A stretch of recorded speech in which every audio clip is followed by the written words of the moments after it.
Happy Friday and welcome into 104.5 The Zone. Congratulations to all. You made it. Well, I suppose Robert didn't quite make it. He is incapacitated to start the broadcast today. He will make an appearance at some point, I'm sure. I saw him briefly, and then I saw him very quickly run out of the production room because apparently the sleep-eating monster struck again last night. 615-737-1045 is the number. Facebook, YouTube, Twitter, and Twitch. It's where you can interact in the F&M Bank chat if you so desire. We are with you, of course, until 1 o'clock today. That's not what happened. What happened? He had some burgers for dinner. Probably didn't cook them enough. Probably some raw meat in the middle. Oh. And he's paying for it.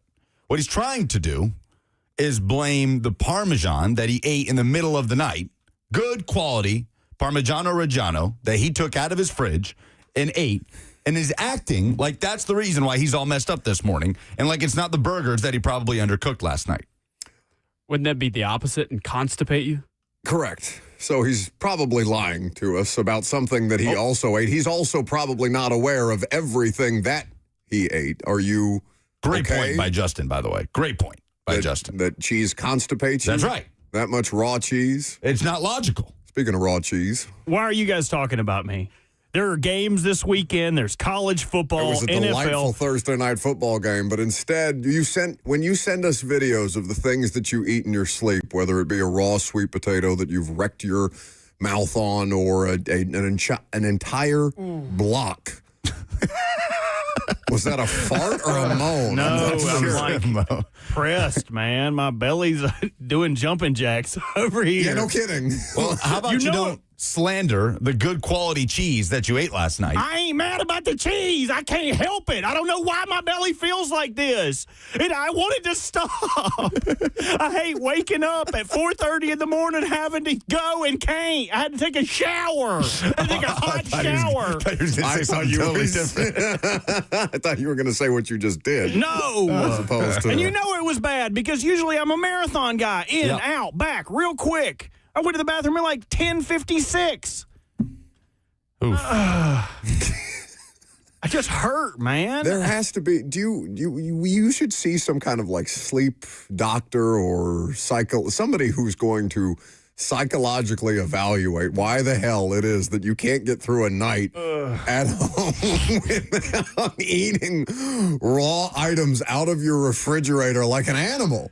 Did you save that rind of Parmesan like I told you to? It's sitting on the counter. Okay. Well, put it in the fridge. But because the rind is all that's left, I right? don't know. I probably slobbered. I probably had that thing in my mouth like a jawbreaker, dude. I probably slobbered all over that thing. You can still use it. That's, by the way, the nickname that the Titans locker room has given Xavier Restrepo, Jawbreaker. That's tough. I'm sure meant out of love for the jowl situation that he has that gets inflamed when he works out. Robert will deal with his inflammation, gastronomic inflammation today. We will work our way through the rest of the show, I suppose. We'll see how long he makes it. We are with you, of course, until 1 o'clock. Last night was an awesome Thursday night football game. Lucas was doing high school football for My TV 30, but you did catch the ending, which was, I mean, it's not the only thing that matters because God bless Mac Jones for getting it out the way that he did through injury. The Niners are a mash unit, and yet they are 4-1, and Sean McVay is all but cursing himself at the podium after overtime last night because of a 4th-and-1 call that left everybody perplexed. We harp on coaching here for obvious reasons. The Titans are 0-4. Brian Callahan has had gaffes, but that can show you, again, the margin for error for even the good coaches is razor thin, because nobody would doubt that Sean McVay is excellent at his job, and yet he is a bit of a goat today, not in the good way, because of the way that game ended against a divisional opponent. Yeah, he said he didn't even give a field goal any thought. Yeah. It was go for it on 4th-and-1. No matter what, they get stuffed on the 11 of San Francisco. There was still time, right? 3:41 on the clock. So I suppose if you're Los Angeles in that moment, there's the possibility of tying the game, getting it back, and pushing for a game-winning field goal in the final moments. But Sean McVay said, "No, I don't want no tie. I'm here to win this game right now." And he paid for it. Should have gone for the tie. Don't look so smug. Oh, if we had gotten back-to-back. If we had gone back-to-back. But, I mean, this is the thing that stands out and why coaching matters, okay? Because even the best coaches would have a hard time winning a football game or really even competing in a football game the way that Kyle Shanahan did last night. So down Brock Purdy, Mac Jones, the starting quarterback. He is now 3-0, by the way. Yep. As the Niners quarterback, and God knows he's dealing with plenty of injuries as well. He, was hit hard several times last night. He was already dealing with a knee issue and battled his way throughout the course of that. That's no easy front, as Titans fans well know, to face. The Rams' defense is excellent. Jared Verse is excellent, and yet still, without Brock Purdy, without Nick Bosa, without George Kittle last night, then they lost one of their interior defensive linemen throughout the course of the game to a hand injury. Their pieces and parts are missing all over the place, and still, they are highly competitive. They are winners. They are 4-1 last night, and they get a critical win. Now, you can blame some of the McVay stuff at the end there. You don't have to give Kyle Shanahan and Mac Jones and the rest of them all the credit in the world, but there was a time when you would look at the injury report around here and be like, yeah, but they can still find ways to win games. They can still manufacture competitiveness. Even now, it seems when, one player is missing, a la J.C. Latham, everybody just throws their hands up in the air around here and says, well, guess we're banged. All right. You made it 8 minutes. 8 minutes. Incapable of talking about good football without bringing up the bad football. Well, I think it's hard not to, Lucas. Because we'll talk about this game, and this game was a lot of fun because Mac Jones and Kendrick Bourne are all of a sudden Tom Brady and Rob Gronkowski or Joe Montana and Jerry Rice. It's a bit frustrating, I'm sure, if you're the fan base, to look at that and be like, how the hell are coaches around the league finding ways to be more meaningfully competitive? And this roster, it was held with they're averaging just over 12 points per game. It's crazy that the Niners have had all the injuries they've had, and Christian McCaffrey is not one of those. And it looked like it might have been trending that way before the season. Sure. He had that calf injury that put him in doubt for week 1, but he's been excellent since. And McCaffrey now is in elite company. He has the most scrimmage yards through his first 100 career games in NFL history. 11,522 yards from scrimmage in his first 100 games. That is better than Adrian Peterson, than LaDainian Tomlinson, Emmitt Smith, Eric Dickerson, and Jim Brown. Whole bunch of Hall of Famers on that list. So is Christian McCaffrey on his way to Canton. He is doing things that Hall of Famers have done in their careers.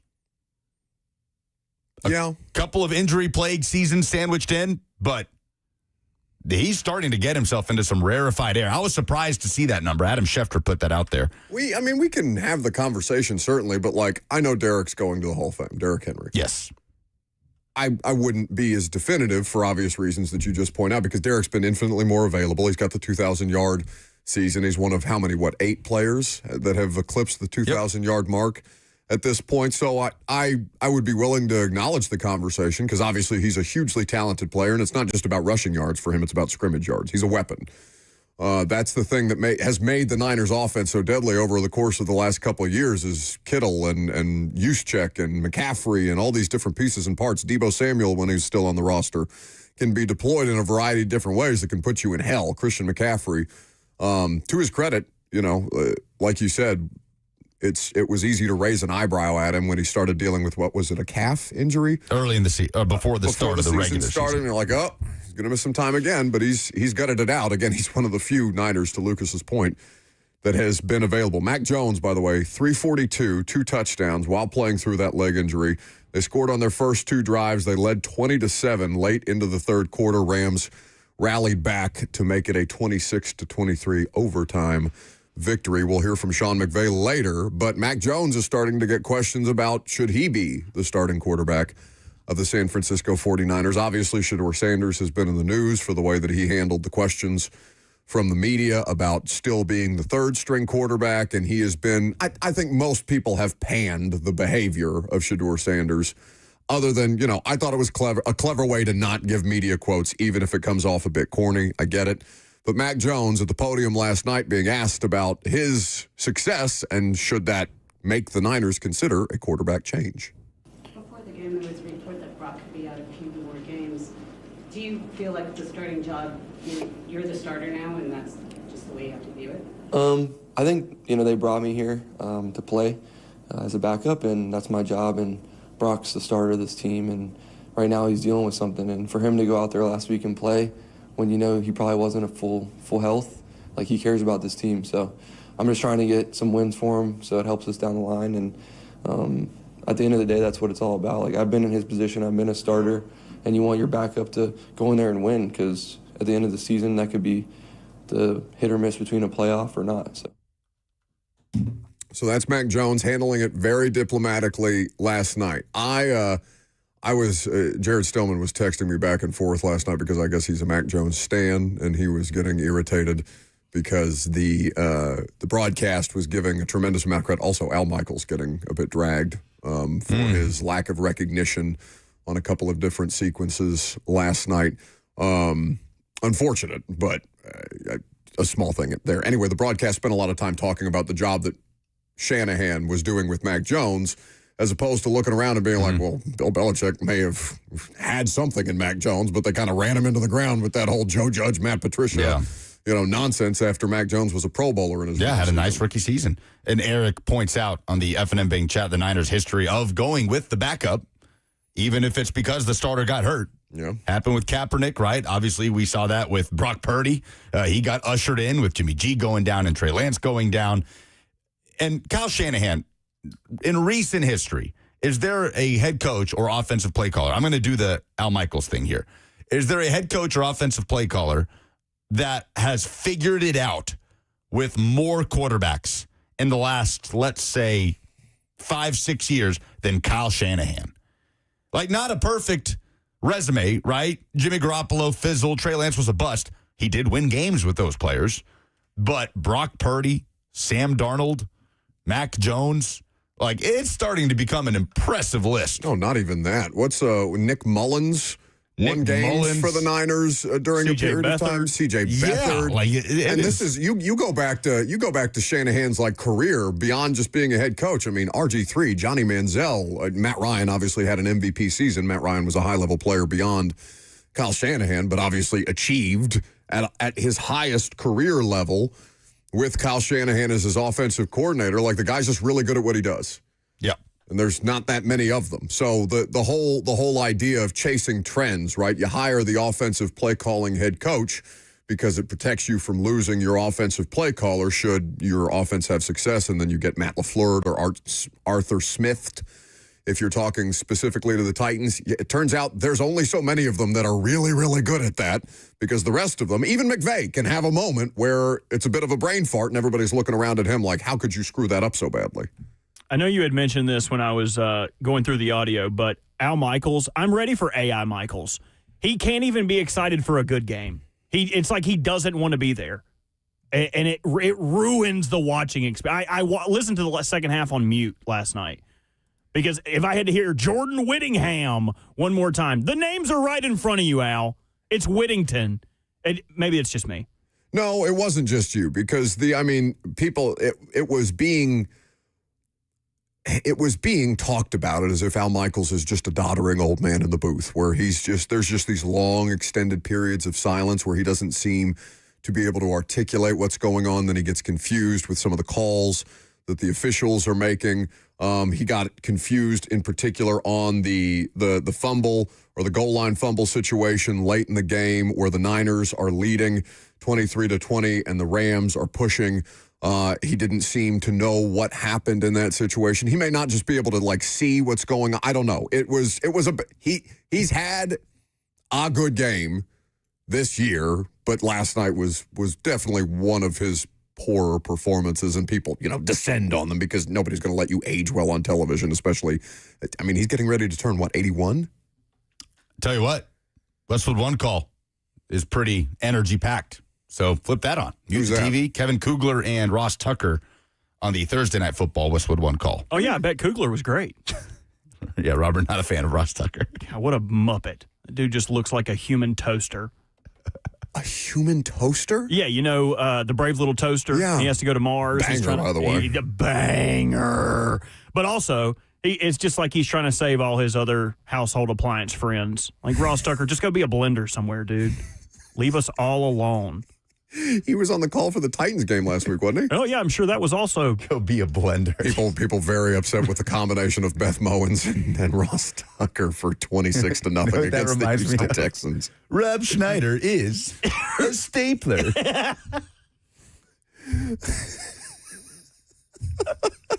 He's going to find out that being a stapler isn't as easy as it looks. Isn't all it's cracked up to be. Do you guys ever get those moments? Maybe you're on a plane or you're going somewhere. You have a couple of you're scrolling through your streaming services and a couple of something unexpected pops up that gives you a bit of a nostalgia, like the Brave Little Toaster would be. Surely that's somewhere on a streaming platform, somewhere on the depths of the internet. That happened to me on the flight home from Houston. I watched the live action Lilo and Stitch. Oh, is it good? I haven't seen it yet. I mean, it's just the same. It's the same exact movie. It's just whatever the proper terminology is for how they make the aliens, like the graphic design that they use to make the aliens. What's that called? Not CGI. I think Is it CGI is CGI? right. I mean, that works. I mean, I think it does matter if it was good or not, though, because the live-action Lion King was awful. It was not good. It was horrendous. It was Really? possibly the worst thing Disney's put out since, I don't even know, It's man. the worst movie I've ever seen in theaters. It was Actually. yes. But it was just the same story, no? No, it was like, can't wait to see Beyonce. And Beyonce was literally only in that movie to sing the song. Like, as Nala, she maybe had 4 lines. Like, it was just brutal. It was a big billboard for look what Disney can do, and not what they did. I mean, I enjoyed the hell out of Lilo and Stitch, but I loved Lilo and Stitch. They stuck to it's exactly as I remembered it. It was just with, Zach Galifianakis as Dr. Jumbo, which is delightful. Oh, I bet that's incredible. It was good. It was, it's exactly what you wanted it to be. It's no more, no less. They didn't tweak anything about the story, like Agent Cobra Bubbles, like the whole thing. Maybe that's a good poll. What's your favorite nostalgic movie? Mine would be, do you guys remember Small Soldiers? Yes. Oh, so you've never seen Small Soldiers, Lucas? Oh, you got to go watch it, dude. It's so good. That's like, what, 1992? Oh, no, not that long. Maybe like 99, 2000. Are you sure? What year did it come out? 1998. Small Soldiers. 98. I watched that movie so many times that whenever I played it, the VHS would squeak. It would be like the whole time I was watching it. So he'd be like, the Gorgonauts or Orgonauts or whatever the hell they were. I need to watch Small Soldiers again. Mine are the terrible Batman movies. I think I watched the George Clooney Batman movie about 8,000 times as a child. So handsome.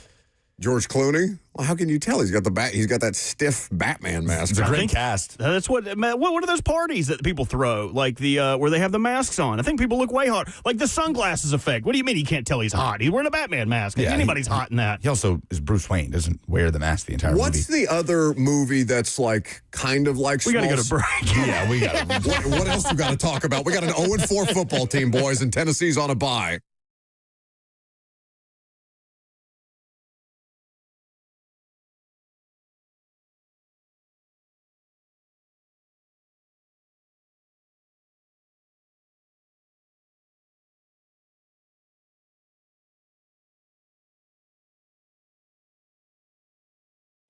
No one wants to deal with a plumbing, HVAC, or electrical emergency. Most of the time, you don't know what it's going to cost or if it'll get fixed correctly or if someone is just trying to sell you something. That's when you call Hiller.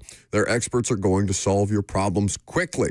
They've been in business for over 35 years and are family-owned and operated. The Hiller techs are professional, experienced, and trustworthy. When they're on their way, you'll receive a photo of the tech that is assigned to your project and a link to track them in real time. So no more wasting time waiting around for your service technician. 100% satisfaction guarantee of happy you'll be or the service is free. That's the Happy Hiller promise from Hiller Plumbing, Heating, Cooling, and Electrical.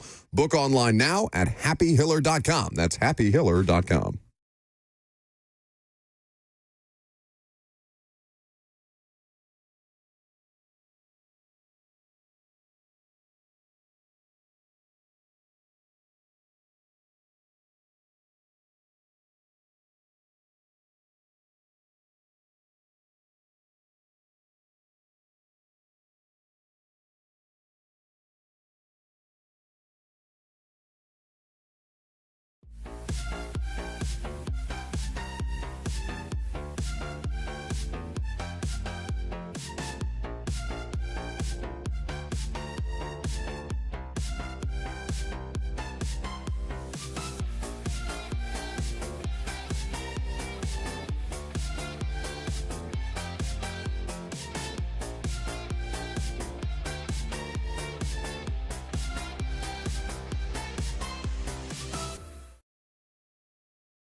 Welcome back to the show, fueled by Hattie B's Hot Chicken.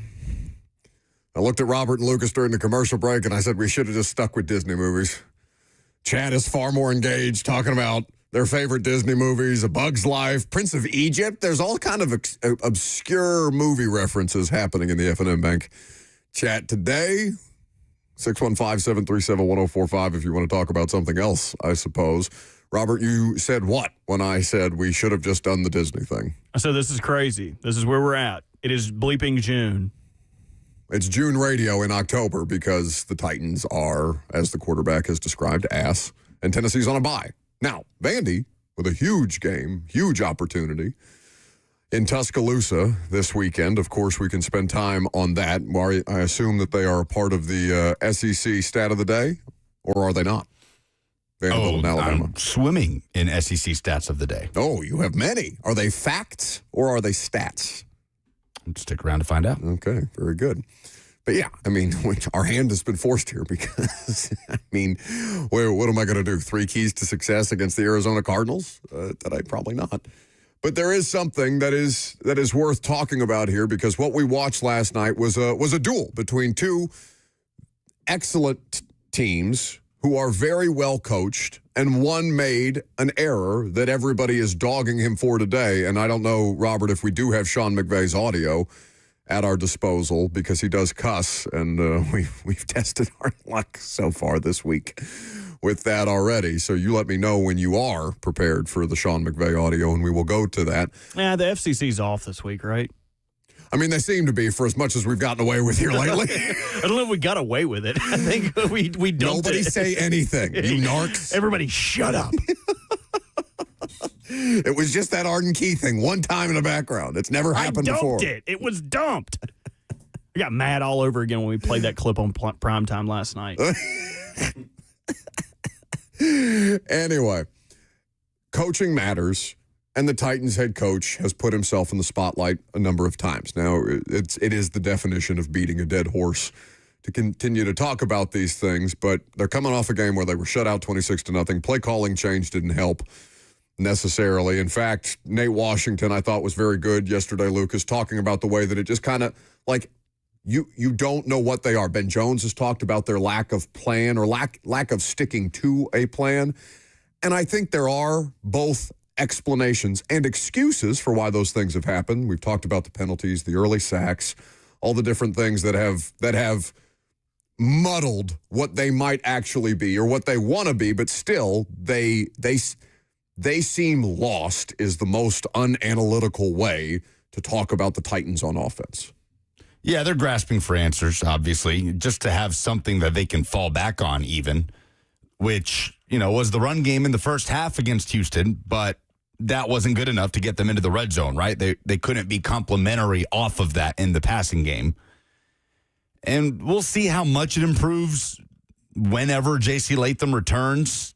I mean, what is the sort of feeling right now on Latham for Sunday? There was optimism early in the week. I think they're just kind of holding their breath. We'll obviously find out from Brian Callahan today before the show's over, at least whether he will be questionable versus outright out. He did not practice. Yeah. And neither did Ridley again. The Ridley thing is curious, isn't it? Yeah, now knee/elbow. Now, so before let's circle back to that because I think the Ridley thing is a discussion unto itself. Because people are going to look around and be like, well, is this a Jarvis Brownlee situation where they shut him down before the game? He shows up in the boot. He wasn't wearing a boot prior to that game, and all of a sudden he gets traded after they shopped him for a week. Now, there's reason to believe that players have actual injuries, and I'm not questioning anything about the veracity of Jarvis Brownlee's injury at the time.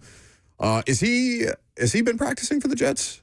He was not active for the game last week. I haven't seen the practice reports, but I'll dig that up. Okay. Anyway, point being, I think Brian Callahan is going to be here as long as as long as they can get away with keeping him here. And at the end of the season, they make a change and we move on with our lives. But it is a conversation that's worth having because a lot of people have submitted who they want because that's where we are in October Sports Talk Radio with the Tennessee Titans. It's who do you want for your next coach is more interesting than the game that's coming up on Sunday. And there was a news item from Don Van Natta yesterday late in the evening about John Gruden, whose name has come up a couple of different times, just because fans want a name. Fans want something to be interested in. John Gruden is interesting. Nobody would deny that. But the Nevada Supreme Court yesterday, as reported by Don Van Natta Jr., unanimously rejected the NFL's petition seeking a rehearing of an August decision that said that the former Raiders coach John Gruden could not be forced into league arbitration in his lawsuit alleging that the league leaked damaging emails to media before he resigned from the team in 2021. So it was unanimous. All 7 justices signed the order rejecting the NFL's petition for a rehearing. So John Gruden is in ongoing litigation with the NFL. John Gruden is not going to be an active NFL head coach as long as he is actively trying to antagonize the entity that he would theoretically get back in on. Now, you've heard him express the desire to be a college football coach again. Yeah, I am very skeptical at best about John Gruden ever coaching in the NFL again.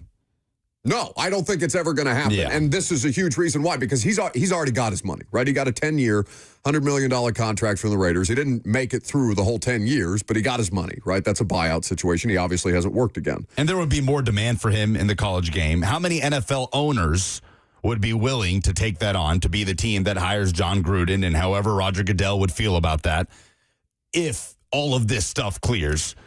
I see him coaching in the college game at some point if he does return to coaching. Depends on who the owner is. Like if Jerry Jones, Roger Goodell works for Jerry Jones. Roger Goodell technically works for Amy Adams Strunk and Paul Brown and all these other NFL owners who are out there.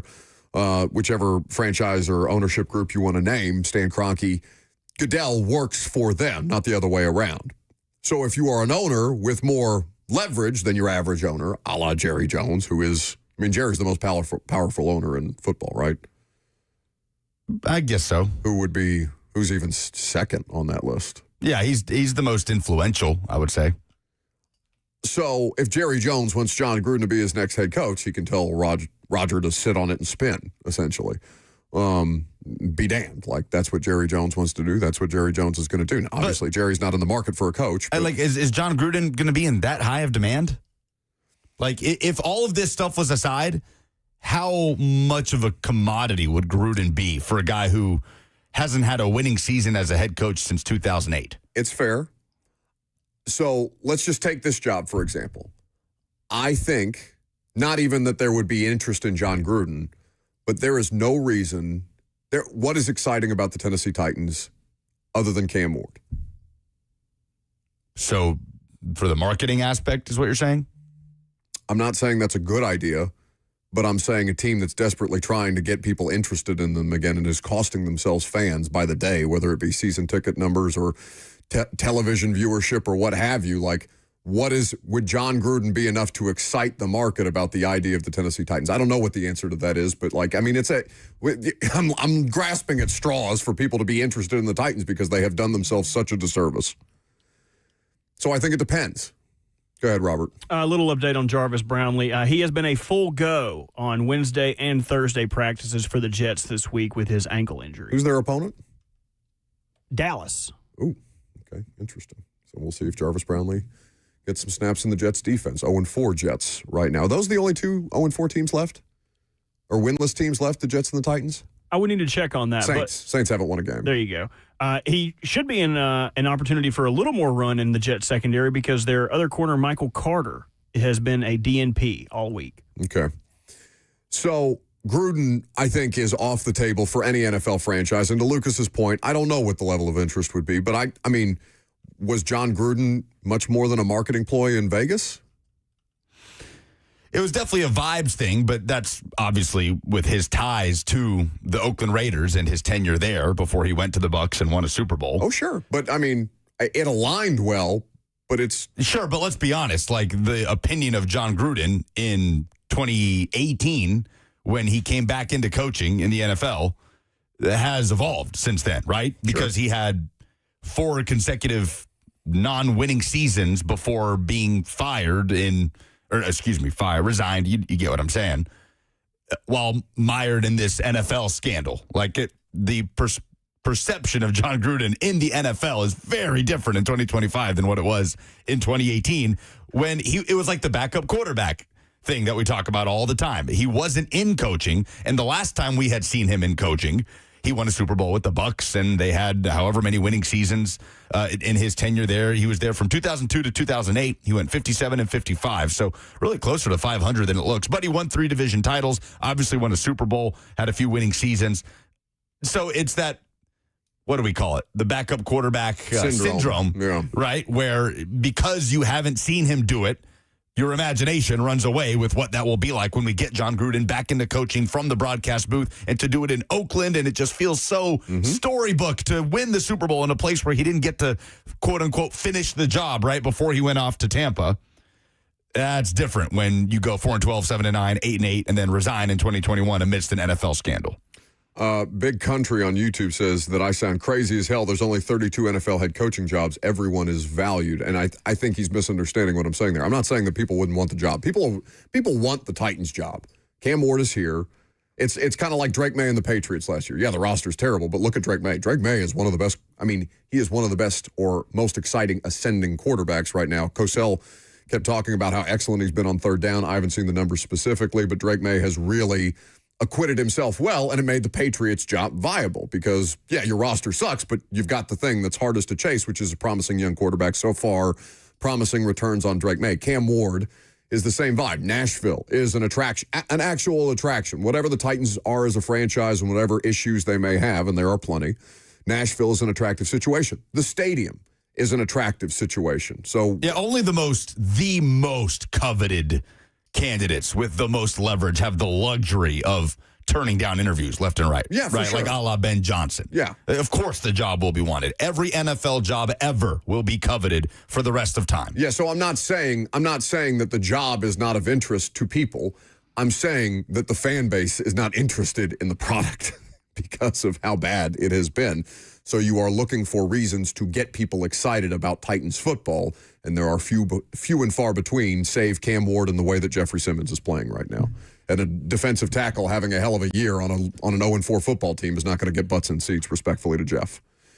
Yeah, but again, we talk about it all. Like, are you saying this because of how you think they operate? Because the way to get butts in seats is to win games, right? Yeah, sure. So, like, that's the way to do it, not to hire John Gruden because he's John Gruden. I think that there were experienced veteran coaches on the market the last time they hired a coach, and they passed over for one because it fit the mold of what they were looking for. And listen, I came on here and I said Brian Callahan would be an interesting candidate at the time that they were going through the hiring cycle. In fact, I think that was my favorite candidate, if I remember correctly. Yeah, it also fit the mold of what it feels like the majority of NFL teams with the coaching vacancy are looking for. I'm not saying that it didn't make sense, but I'm also saying presented the opportunity for Dan Quinn, retread coach, defensive guy, who's, not, young, up and coming, great smile, put him on a billboards, all kind of things. Like Dan Quinn, I think that Brian Callahan could have made sense from a football standpoint at the time. And also the marketing team look around and be like, hey, this would also help us sell tickets in that direction. If he wins games, obviously winning games is important, but he is a more, at the time, marketable commodity. And I think there have been some business and football interests intertwined here in some of the decision-making. You would disagree? Sure, I think that probably happens to some degree with any NFL organization. Sure. But for me, the primary reason Brian Callahan was hired was so he could develop Cam Ward into a winning quarterback. No, and the not Titans Cam Ward. Will Levis, yes. But develop the Titans into a watchable offense, which they were not before Brian Callahan got here, too. They still are not, and that's the issue here in year 2 of the Brian Callahan era. But let's not forget, the Titans' offense was claw your eyes out hard to watch in the 2.5 years leading up to Brian Callahan taking the job? Well, yeah, but there were a few years of that. Reasons for that. Like Tim Kelly, whatever your thought about Tim Kelly was, and I know Mike Vrabel didn't have much grace from people at the end, but Tim Kelly was doing the best with what he had.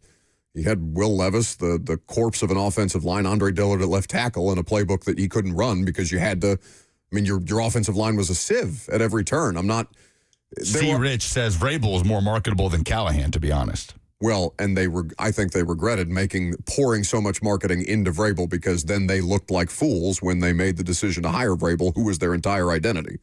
Now their identity is what?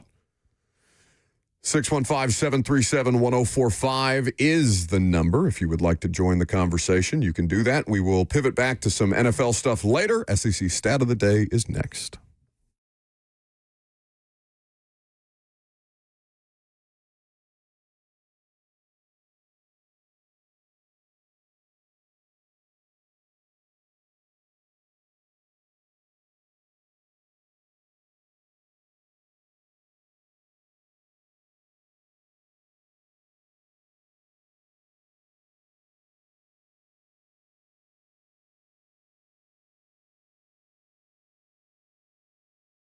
Financial independence is something that everybody is seeking if you have not already achieved it, and that is what Trajan Wealth can help you accomplish with a variety of different ways. In a variety of different ways, that's what they do for their clients, whether it's wealth management strategies, retirement planning, or tactical investments that will increase your return on investment or find ways to increase your return on investment.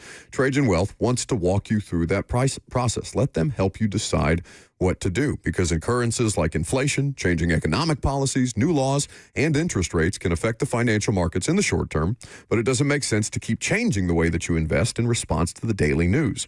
Instead, Trajan Wealth will help you review your strategy and make sure that it's right for your goals, your level of risk tolerance, and your time horizon. So call them today at 615-270-5000. That's 615-270-5000. You can visit them at either of their Middle Tennessee locations, Brentwood or Franklin, or online at TrajanWealth.com. Advisory services offered through Trajan Wealth, LLC, an SEC-registered investment advisor. This is a paid advertisement.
Welcome back to the show.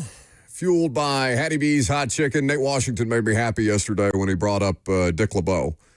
And this is a Dick LeBeau-inspired tradition at the Titans facility. I don't even know if they're still doing it because I don't go out there on Fridays anymore. Show schedule doesn't work out with that. But always a little Sir Charles playing on a Friday at the Titans facility. Get you in the mood.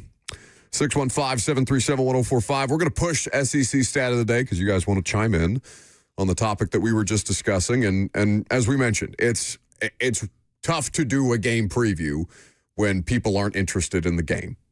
So that's not what we're going to do. We're going to talk about the circumstances around the football team until such time as the football starts to matter again. Will that happen this year? Obviously, we have no idea.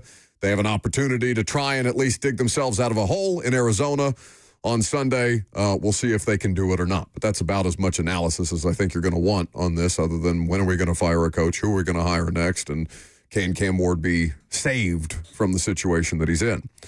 So with that conversation, there's going to be some interesting names out there. Lucas, you brought up a question during the break about the style or the type of coach that they were seeking, which was basically the anti-Mike Vrabel, right? Somebody who was easier to get along with, somebody who has a background in offense, somebody who is a previous experience of helping and supporting quarterback play with Will Levis at the time. All of these things in maybe some different phrases were cited in Amy Adams-Strunk's statement when she made the move from Mike Vrabel and then to hire Brian Callahan. But your question was what? Not even so much of a question. I don't want us to get into a spot where we're going back and relitigating the way everybody felt after they fired Mike Vrabel. No. I mean your question about guys who have been hired. Oh, yeah. I mean, I am curious because the Titans did the thing that everybody wanted them to do, right? After they fired Mike Vrabel. Us, with microphones, Titans fans, analysts, people around the league, everybody. You go get the younger, whiz kid, offensive mind, quarterback-friendly coach for a franchise who hasn't been able to have a spark or life on offense really since Derrick Henry was doing his thing. And even then, Derrick Henry had a 1,500-yard season, and the Titans offense was struggling around him there on the back end in, 2022? So my question is, when is the last time, or is there another example we can cite of a team going in this direction and it going as poorly as it has for the Titans? Like Mike McDaniel's going to get fired in Miami. Not gone, but I don't think there's any situation that's gone as poorly I guess that even can fall in the same category. McDaniel's going to get fired down there, but they were flying high. They were scoring 70 on the Broncos, like they made the playoffs. I mean, was Josh McDaniels calling the offense? McDaniel. No, that's the answer. that's the answer. There you go. It's Josh McDaniels. Nathaniel Hackett is another one. Miserable. Was Hackett calling the offense, though? Yeah, Hackett had play calling, and then he gave up play calling. In fact, Hackett, there are the parallels there. Hackett's the worst. He gave the play calling to his QB coach. He skipped over Justin Alton, who ended up being a position coach here for a little bit, was his offensive coordinator in Denver. Hackett gave up play calling, skipped over him, gave it to his QB coach, took it back, and didn't even make it through one season. Toxic vibes were bad. So, honestly, that was worse, somehow even worse than what has happened here with Brian Callahan, the Nathaniel Hackett experience in Denver, especially when you consider the amount of money they gave up and the capital they gave up for Russell Wilson. So, Hackett and McDaniels are the two examples for sure. Well, no, I feel like you got to throw Chip Kelly in there, too. Like his tenure late with the Eagles, like early, his rookie year before everybody figured him out. Yeah, good vibes. Well, I mean, unless you're shady. He traded Shady McCoy. Yes, hates. Or Howie Roseman, because remember, famously, Chip Kelly and Howie Roseman did not get along, which seems, of course, dumb now. And then Chip his tenure in San Francisco was a disaster. Very forgettable. Yeah, but in terms of, Hackett's really the only example of this. McDaniels. Well, Wiz. I'm trying to go into the similar mold of Callahan, right? Ken Wisenhunt was a head coach. He had led a team to a Super Bowl. He had called plays for years and years and years. Yeah. I'm talking about the young, up-and-coming head coach. Even McDaniels didn't really fall under this. He had been a head coach before, long-time offensive coordinator. No, I'm talking about Broncos McDaniels. Oh, sure, yes. If you're talking about Denver head coach Josh McDaniels, absolutely. Yeah. Absolutely. But Hackett's the best example, right, of a guy that was a young up-and-comer, just made a name for himself, was working with an elite Hall of Fame caliber quarterback in Aaron Rodgers. Obviously with Callahan, that was Joe Burrow in Cincinnati. and it was an unmitigated disaster for Nathaniel Hackett. That's the best example. And Hackett, that scenario was somehow worse than Callahan's. Man, and I know he was a jerk, but do you know what? Do you know he was only in Denver for 2 years and he was much younger than Brian Callahan was. He was 33 when he got that job. That's crazy. Crazy. That's a year older than me. I mean, honestly, if we're going to keep going backwards, Lane Kiffin is an example with the Raiders. Yeah, but Lane was dealing with Al Davis being petulant and doing things like drafting Jamarcus Russell. Oh, sure. But Lane also, was not exactly the version of, he was an immature guy in his early 30s coaching an NFL team. But I think Lane Kiffin's circumstances more understandable than Josh McDaniels failing. Josh McDaniels failed more unto himself than Lane Kiffin did. I need to watch that documentary. It's really good. You need to. You watched it? You'll enjoy it. Dude was 32 years old as the head coach of the Las Vegas Raiders. It's crazy. That's insane. Now it doesn't seem so insane, but in 2007, Lane Kiffin, the fact that all the stuff that happened at Tennessee happened after he was an NFL head coach, yeah, I need to go back and watch that. What a fascinating path. McDaniels was fired into 12 games into the 2010 season, so into his second season. Do you want to guess what his overall record was out of 28 games that he coached? 4 wins. That's my guess. 2-26. He was 11-17. Oh, wow. Yeah. In my mind, it was way more disastrous than that. He was 3-9 when he got fired, yeah, but he was still 3-9. Sure. That first year, they went 8-8. And the toxicity has something to do with it. People hate Josh McDaniels. No, he was a jerk, and Brian Callahan is not. Brian Callahan is very, very easygoing in the building with a variety of different people. But yeah, I mean, so to even put, like, Brian Callahan is almost in a category unto himself because he is him and Hackett. Yeah. But Hackett had been around. Hackett wasn't like young and upcoming promising head coach. He was guy that is going to get the best out of Russell Wilson. Like Nathaniel Hackett's in his 50s, isn't he? No, it was a pretty similar track. Hackett's 45 now. He was hired in 2022, so he was not that much older, a couple of years older than Callahan. He had never been a head coach. He had more coordinator and play calling experience for sure. I mean, he had been the coordinator in Buffalo and Jacksonville and Green Bay, obviously, but that's the closest thing to it in that mold of what so many teams are looking for. The next Kyle Shanahan, the next Sean McVay, and for it to face plant as badly as it has, it is Hackett and Callahan. They are in that category together. Not where you want to exist. 615-737-1045, the number. Let's start with Mason in Nashville. Cool. What's up, Buck? Appreciate you guys taking my call. I don't know if this is just a rant session about the Titans. It's kind of what I was wanting to hop on and go in about. I've been wanting to talk to you guys for a few weeks just about the style of play that we have, especially on the offensive side. There's a conversation that you guys are having about the coaching, all of this and that, John Gruden. To me, just what we see out of Callahan, I don't know if it's just his personality or what it is, but it's the type of football that we're playing and then the type of energy that he puts out, even in halftime interviews, Mondays, everything is very there's a word for it I can't use on the radio. It starts with a P, and it's just like it just seems like we don't really care anymore. And then you come into this week, and they're all upset. There seems to be, Cam Ward, he's what is he? Oh, they don't want Cam Ward to want to win as bad as he wants to win? No, they don't want him, just to be specific, to give them a little, they don't want him airing them out publicly when they feel like those conversations can be had in-house. And we had that conversation with Dave Washington. Right, wrong, or indifferent. Like, I'm more on your side, Mason, than theirs. But again, I'm a media guy, not somebody in the locker room. So yeah. And I think that kind of gets to the point I was wanting to kind of ask is, do we think, because even we just switched the play caller over, and then even last week we're running it on 3rd and 12. I'm like, guys, we got the number 1 draft pick. Let's just put it in his hands and see what he can do. Maybe he can sling it. It's only 12 yards, for Christ's sake. Callahan's like, this is a low probability play that we're going to convert. Guys, just let's whip it. What's going on? It almost just seems like we're trying to lose. And so does it get to a certain point where is there an organizational thing where we're like, hey, guys, if we just lose a few more games, we can get the first-round draft pick?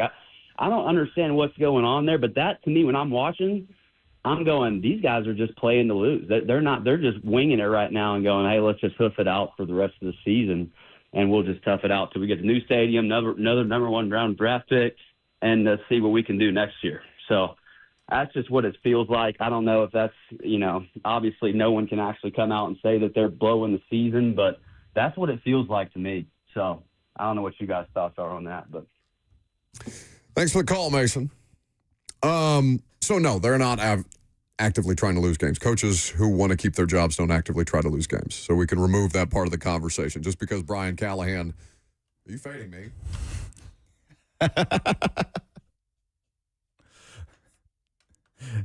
SEC stat of the day. Next.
11 o'clock. Good morning from the 104.5 The Zone Studios. I'm Lucas Panzica. Titans head out west to take on the Arizona Cardinals as we head into Week 5 of the NFL regular season. Yesterday, J.C. Latham once again did not practice with the hip injury. Tyjae Spears did practice again, limited with the ankle injury. Calvin Ridley, though, did not practice as he is designated with a knee/elbow. League Company countdown to kickoff hits the air at 2 o'clock, noon on Sunday. 2 o'clock is Titans countdown, and kickoff is at 3:05 between Titans and Cardinals with Taylor Zarzer and Coach Dave McGinness on Titans Radio. Nashville Soccer Club back at it in MLS regular season play after winning the U.S. Open Cup on Wednesday. Headed up to Montreal. Pregame coverage at 1, kickoff at 1:30 right here on The Zone. For all your foundation repairs and waterproofing needs, visit USSTN.com. Breaking news at once on your home for the Titans and Vols. This is 104.5 The Zone.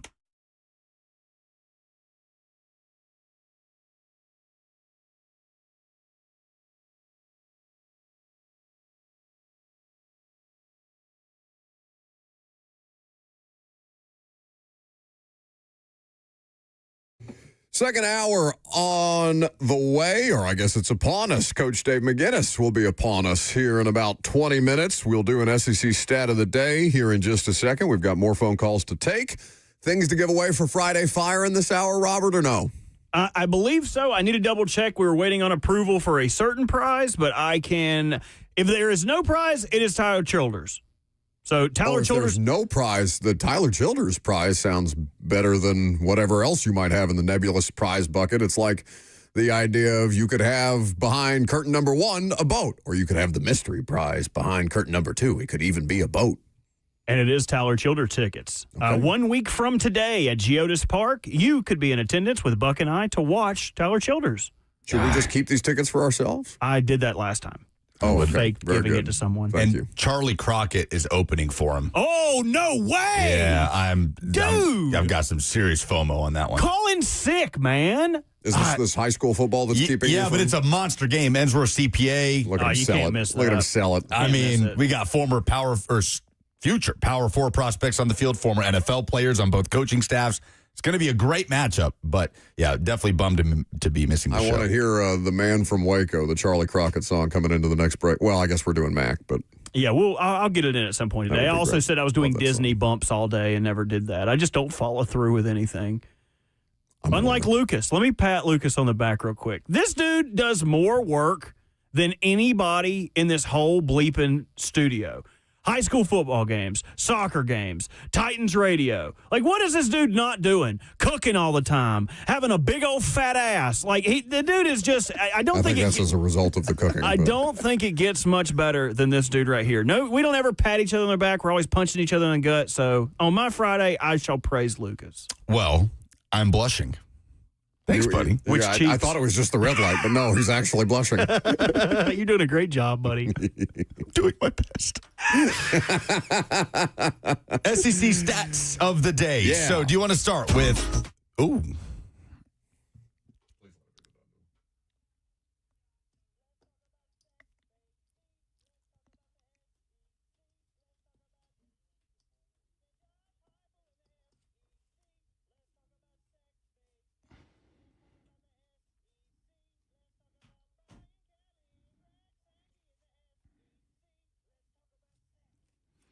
Do y'all want to talk about Vandy Bama first or Florida Texas first? Vandy Bama. So the next round, which is a show in Alabama, formerly the morning show on Jocks Radio, our sister station down in Birmingham. Now they have a streaming show. Jim Dunaway and the crew down there put out a graphic with roster age breakdowns of every single SEC roster. Vanderbilt is the oldest roster in the SEC, 26 graduate players. 26. I thought you were going to say the average age of the Vandy roster is 26. Oh, no, that would be hilarious. It might not be far off. 26 graduate players plus 50 more upperclassmen. It's insane. 22% of their roster graduates, 17.8% of their roster are seniors, 24.6% of their roster are juniors. Don't ignore that. That's got something to do with this Vanderbilt team bucking some trends in how we typically think about and talk about Vanderbilt football. This is an experienced group that is now together for back-to-back seasons, and the belief the level of belief that Clark Lee has instilled in that program is honestly, it's been remarkable to watch. Meanwhile, Alabama, relatively young roster, only 1.5% of the roster are graduates, 19.3% of the roster are seniors, 26.7% of the roster are freshmen, and that exact same number applies to the sophomore class. So a young but loaded in talent roster for Alabama. So what could this mean in the fourth quarter for an Alabama team that we know to be more talented than Vanderbilt? But quite honestly, I don't know how else you talk about that week one loss at Florida State than to chalk it up to maturity issues, right? When you're talking about effort and physicality. And always cautious to say that. But when it's as blatant as it was in that game, and to their credit, they have bounced back and they have been, I'm trying to think of the word, methodical in the way that they have just destroyed the people in front of them, the inferior opponents in front of them. And then to go on the road in Athens, get shut out in the second half, and still do enough to win does show maturity. So I'm not going to slam Alabama like that, but I wonder how this kind of pops back up late in the fourth quarter if Vanderbilt is giving Alabama a game that maybe they didn't anticipate, something to watch for. The problem for Vanderbilt, in my mind, is Alabama's receivers. The threats on the outside, I think, is where Bama just overpowers Vandy here. You're talking about 3 future NFL receivers on that side with Ryan Williams, who, if Jeremiah Smith didn't exist, would be the most talented receiver in the country as a sophomore. Jeremy Bernard, who came over from Washington with Kalen DeBoer, had a nice season last year, having an even better season this year. And Isaiah Horton, local guy from Oakland. I remember covering him at Oakland High School, winning state championships there. He went on to Miami, was a receiver for Cam Ward in that offense last year, now doing it at Alabama. I am skeptical, and listen, I would love to be proven wrong by Vanderbilt, but I'm skeptical that Vanderbilt will have the horses on the outside to be able to contain those guys with a quarterback that has been as efficient, as accurate, and as turnover-free as Ty Simpson has been. Yeah, 24 of 38, 276, 3 total touchdowns, 0 turnovers against Georgia. So yeah, that's a tough thing to overcome. Again, the line is 10.5. That feels appropriate. If Vandy covers, no moral victories, you understand. I don't think Clark Lee and Diego Pavia would be just content to cover, even though that would be impressive. Pavia is, of course, giving quotes like, if we play our game, it won't be close. So I think that Vanderbilt will have him in a battle for at least a half, and then the talent gap between Alabama and Vanderbilt will ultimately allow Alabama to pull away. I would love to see Vanderbilt do the unthinkable, especially coming off the literally unthinkable last year at this time, but it would, nobody reasonable would pick Vanderbilt in this spot. Can they make it seem winnable, even if they don't win? Sure. Like, can we come away saying, all right, they didn't win in Tuscaloosa in front of a rocking crowd, college game day in the house, all these things, with an Alabama team that has some momentum and is a loaded roster. Like, not like a late cover, but like they're in the game the whole time. Exactly. Like, if we say they didn't win, but it was winnable, then does that change how we think about the LSU game, which is happening down at West End, October 18th? Oh, hell yeah. Off of a bye week. For sure. Right? They host Missouri. They have to go to Texas, but that Auburn game at home already seems winnable. Oh, they went down there and beat them last year. That Kentucky game definitely is winnable for Vanderbilt. They'll be heavily favored in that game. And then, of course, they go to Tennessee to finish out the season. So this game, no matter the result, can dramatically affect or recalibrate expectations for Vanderbilt. Because even though they're 5-0, I still have no clue where to place expectations for the rest of the season. I have no idea if this is a team that is legitimately capable of winning 9 to 10 games and pushing for a playoff spot. Like, this has been incredible, and this is a new Vanderbilt, no doubt, but I'm not ready to go there yet. You know what I'm saying? To say Vanderbilt is a bona fide college football playoff contender. I'm not ready to go there until I see them prove that they are at Alabama. Even if they lose that game, they can still prove that they are that. You should just say it to manifest it, because if Vanderbilt makes the playoffs, then Will Bowling famously has to wear a Vandy jersey. That is a promo that's been running pretty heavily on the station. I feel like the volume has increased the more that Vanderbilt wins. I don't know if our boss, Paul Mason, is a closeted Vandy fan. He's not here this week, so I don't know, man. Is there another culprit? That's Seems like something Slay would bumping do. up the rotation. Slay hacking it. Slay like wearing glasses in front of a screen. I would just love plugging to away see in a keyboard. Who was the big guy in Matrix that offers Neo the red pill, blue pill? Morpheus. Imagine Slay as Morpheus hacking into the mainframe and just making the Editing the runtime on that promos. promo infinite. He's like the red. Well, how do we get Slay a full length leather duster? He's like How do we- coding. Well, we have to pay for it to be custom. He's 6'9" for God's sakes. I would be okay with that. I will pitch in. I will do my part. You so can Cheyenne have. will pitch in. Yes, that is exactly what I meant. Hey, baby, can you Venmo me? Hey, baby. $50. I know rent's due in a couple. Oh, rent's due today. Oh, wow. Okay, glad we said that. Rent's due to, it's the 3rd. What do you mean? I know. I have 3 days. Oh, okay. Go Yes, ahead. I am a poor in Really, rent. really beating the buzzer there. Yes, I am a poor. So, obviously, we're all excited for Vandy, Alabama. Yes. I just can't wait to see how competitive Vanderbilt will be in that game. 2:30 the kickoff down in T-Town. Now, the late night game, 6:30 kickoff on ABC, is Florida at home against Texas. Now, you talk about an immovable object against a very stoppable force is what this Florida offense is against this Texas defense. Florida ranks dead last in the SEC in points per game, 22. They are second to last in the SEC in yards per game, 328. Texas, number 1 in the conference in scoring defense, allowing less than 8 points per game. And I know that's against the Sam Houston States of the world, but it was also against Ohio State in week 1, right? Like the defense was not the reason Texas lost that game. They are number 3 in the SEC in yards per game allowed with 212. Texas, according to ESPN, has the number 1 stop rate in all of college football. That's essentially the percentage of a defense's drives that end in punts, turnovers, or a turnover on downs. The percentage of drives that do not end in points for the opponent. For Texas, that rate is 89.4%. And is number 1 in the country. The schedule obviously has not heated up yet, but DJ Lagway is starting to make some promises, saying that when this offense starts to click, it's going to pop. Y'all are going to see. Well, they've got a long road to get there because they were immobile against Miami. It was hard to watch, man. DJ Lagway went from throwing 5 picks in a game against LSU to throwing for like 60 yards against Miami. Just could not move the football. They didn't have a first down in the first half of that game. Florida's coming off the bye week. That is outrageous. Yes. How does In Arch... college football, where it feels like Insane. any program should be able to go to the length of the field at any point to at least get a field goal, like a first down, not having a first down in a half of college football is insanity. Now, on the flip side of that, Titan Scott on the F&M Bank chat, where you can watch on YouTube, Facebook, Twitter, and Twitch, points out Arch going to struggle against the Gators defense, which has been good. It has kept them in games this season. Arch Manning, we talked about it yesterday.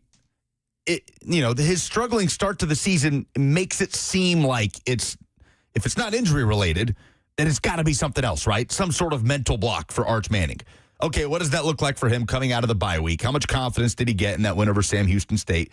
The basketball analogy of just seeing the ball go through the hoop a few times, even if it's against an inferior opponent. And how does that carry into the Swamp? And what does that environment look like in the Swamp? Is this fan base like hungry to see another turnaround like last year? Are they just over it with Billy Napier? It feels, obviously 2 programs in vastly different situations because Ryan Day won a national championship last year. But it's like the Tennessee game for Ohio State where it felt like Ohio State fans were just kind of like, yeah, we'll go. We'll see. Like, he lost to Michigan. I don't really care. I know it's a college football playoff game. But I don't know, man. Tennessee fans were convinced that they were going to win that game. Yeah, but Ohio State fans were just, to hear like people. Oh, you're saying it's like Ohio State fans going in. The apathy of Ohio State fans. Yes. So, again, that's a good comparison. Very, very different circumstances because Napier is obviously not making the playoff this year. Yeah. But I just feel like, people are going to shrug their shoulders. Maybe some people show up. Maybe some people tailgate, go home. We saw the turnaround last year. And look, it's the Swamp. If it's a close game in the fourth quarter, the place is going to be rocking, right? The Mannings have always had a history against Florida, whether it's Peyton or Eli. Peyton famously could not beat Florida. They're going to look to continue that success against that family. But it is so fascinating. The 2 quarterbacks that were among, I won't say had the highest expectations placed on them because Garrett Nussmeier has to be in that too, but Lagway and Manning were right there at the top. You're talking about Heisman contenders going into the season. And they've obviously had a really struggling start. So those 2 guys are facing off, paired with 2 defenses that have lived up to their end of the deal this season. for two teams with disappointing starts to the season, varying degrees of it. Obviously, Florida, has had a far, far more disappointing start than Texas, but Texas still has to show us something. I mean, it feels like we're talking about this game because of the people that are participating in it as opposed to the quality of the actual football, right? Like we're here for the Billy Napier, Arch Manning kind of buzzword type of situation. Yes. Which I love it. Let's get weird. Like I want a it's a weirdo game. I want a terrible game, disgusting game in the swamp. Yeah, I mean, I want it to get muddy. I want it to be 13-10 in the fourth quarter. What is wrong with you? You root for ties and you want bad football. I love it. I love the chaos. I love the disgusting. It's not chaos. It's just gross. God, I'd hate to hear how he talks to Megan. I love the throw it in the mud. Well, famously, they don't talk. He just puts his AirPods in and listens to soccer. Oh, God. That's an if you know moment. I don't know how. Was Robert even here when we were doing that? Yes. No, because Lucas was on the board. I had to hold him hostage to get him to play that clip. That is absolutely a show callback. If you've been around long enough, you get that one. So I have something that's a detriment to our cause. I asked for tickets to go see this concert. I love that response. We can get 2, but famously, I left Cheyenne at home last time. I asked for 4, and I was told to report back Monday. So we may have to come up with a group lie as to why Cheyenne cannot go to this concert. Oh, wow. I thought you were going to come in here and say, so I have to take Cheyenne. No, you are awful. No, are you kidding me? Me and Buck would go. You're awful. Oh, yeah. Buck's like, I was going to take another person. He wasn't even going to invite me. I don't think about you at all. And then when I do, it's brief. Coach Mack makes us think. He's got a little bit of a revenge opportunity. This is an actual revenge game for Coach Mack. It's not like the Mac Jones Jags game. Coach Mack, former Cardinals head coach and current Titans radio analyst, will join us coming up next.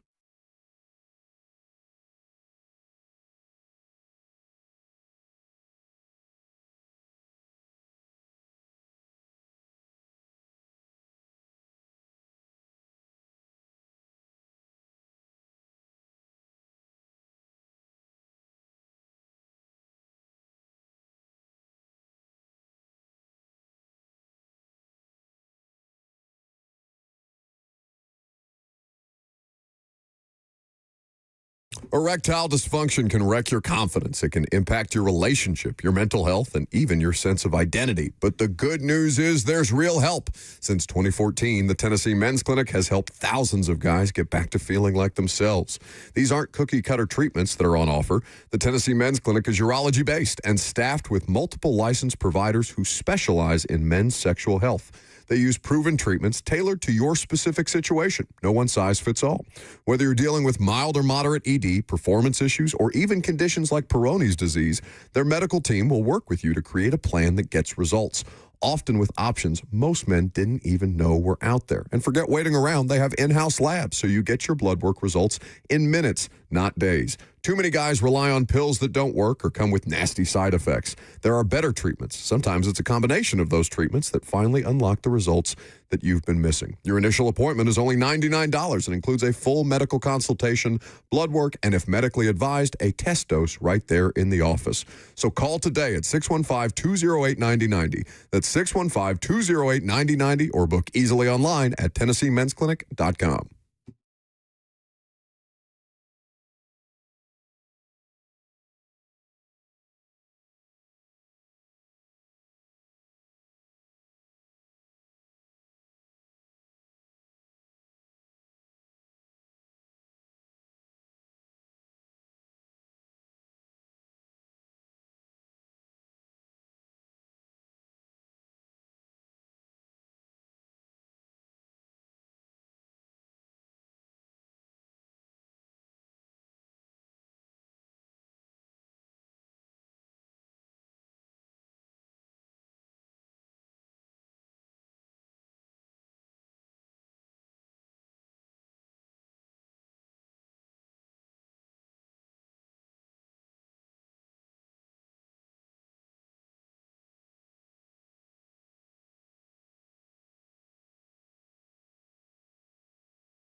Always good on a Friday to talk to Coach Dave McGinness of Titans Radio. Titans at Arizona, the Arizona Cardinals, to hear Coach Mac tell it.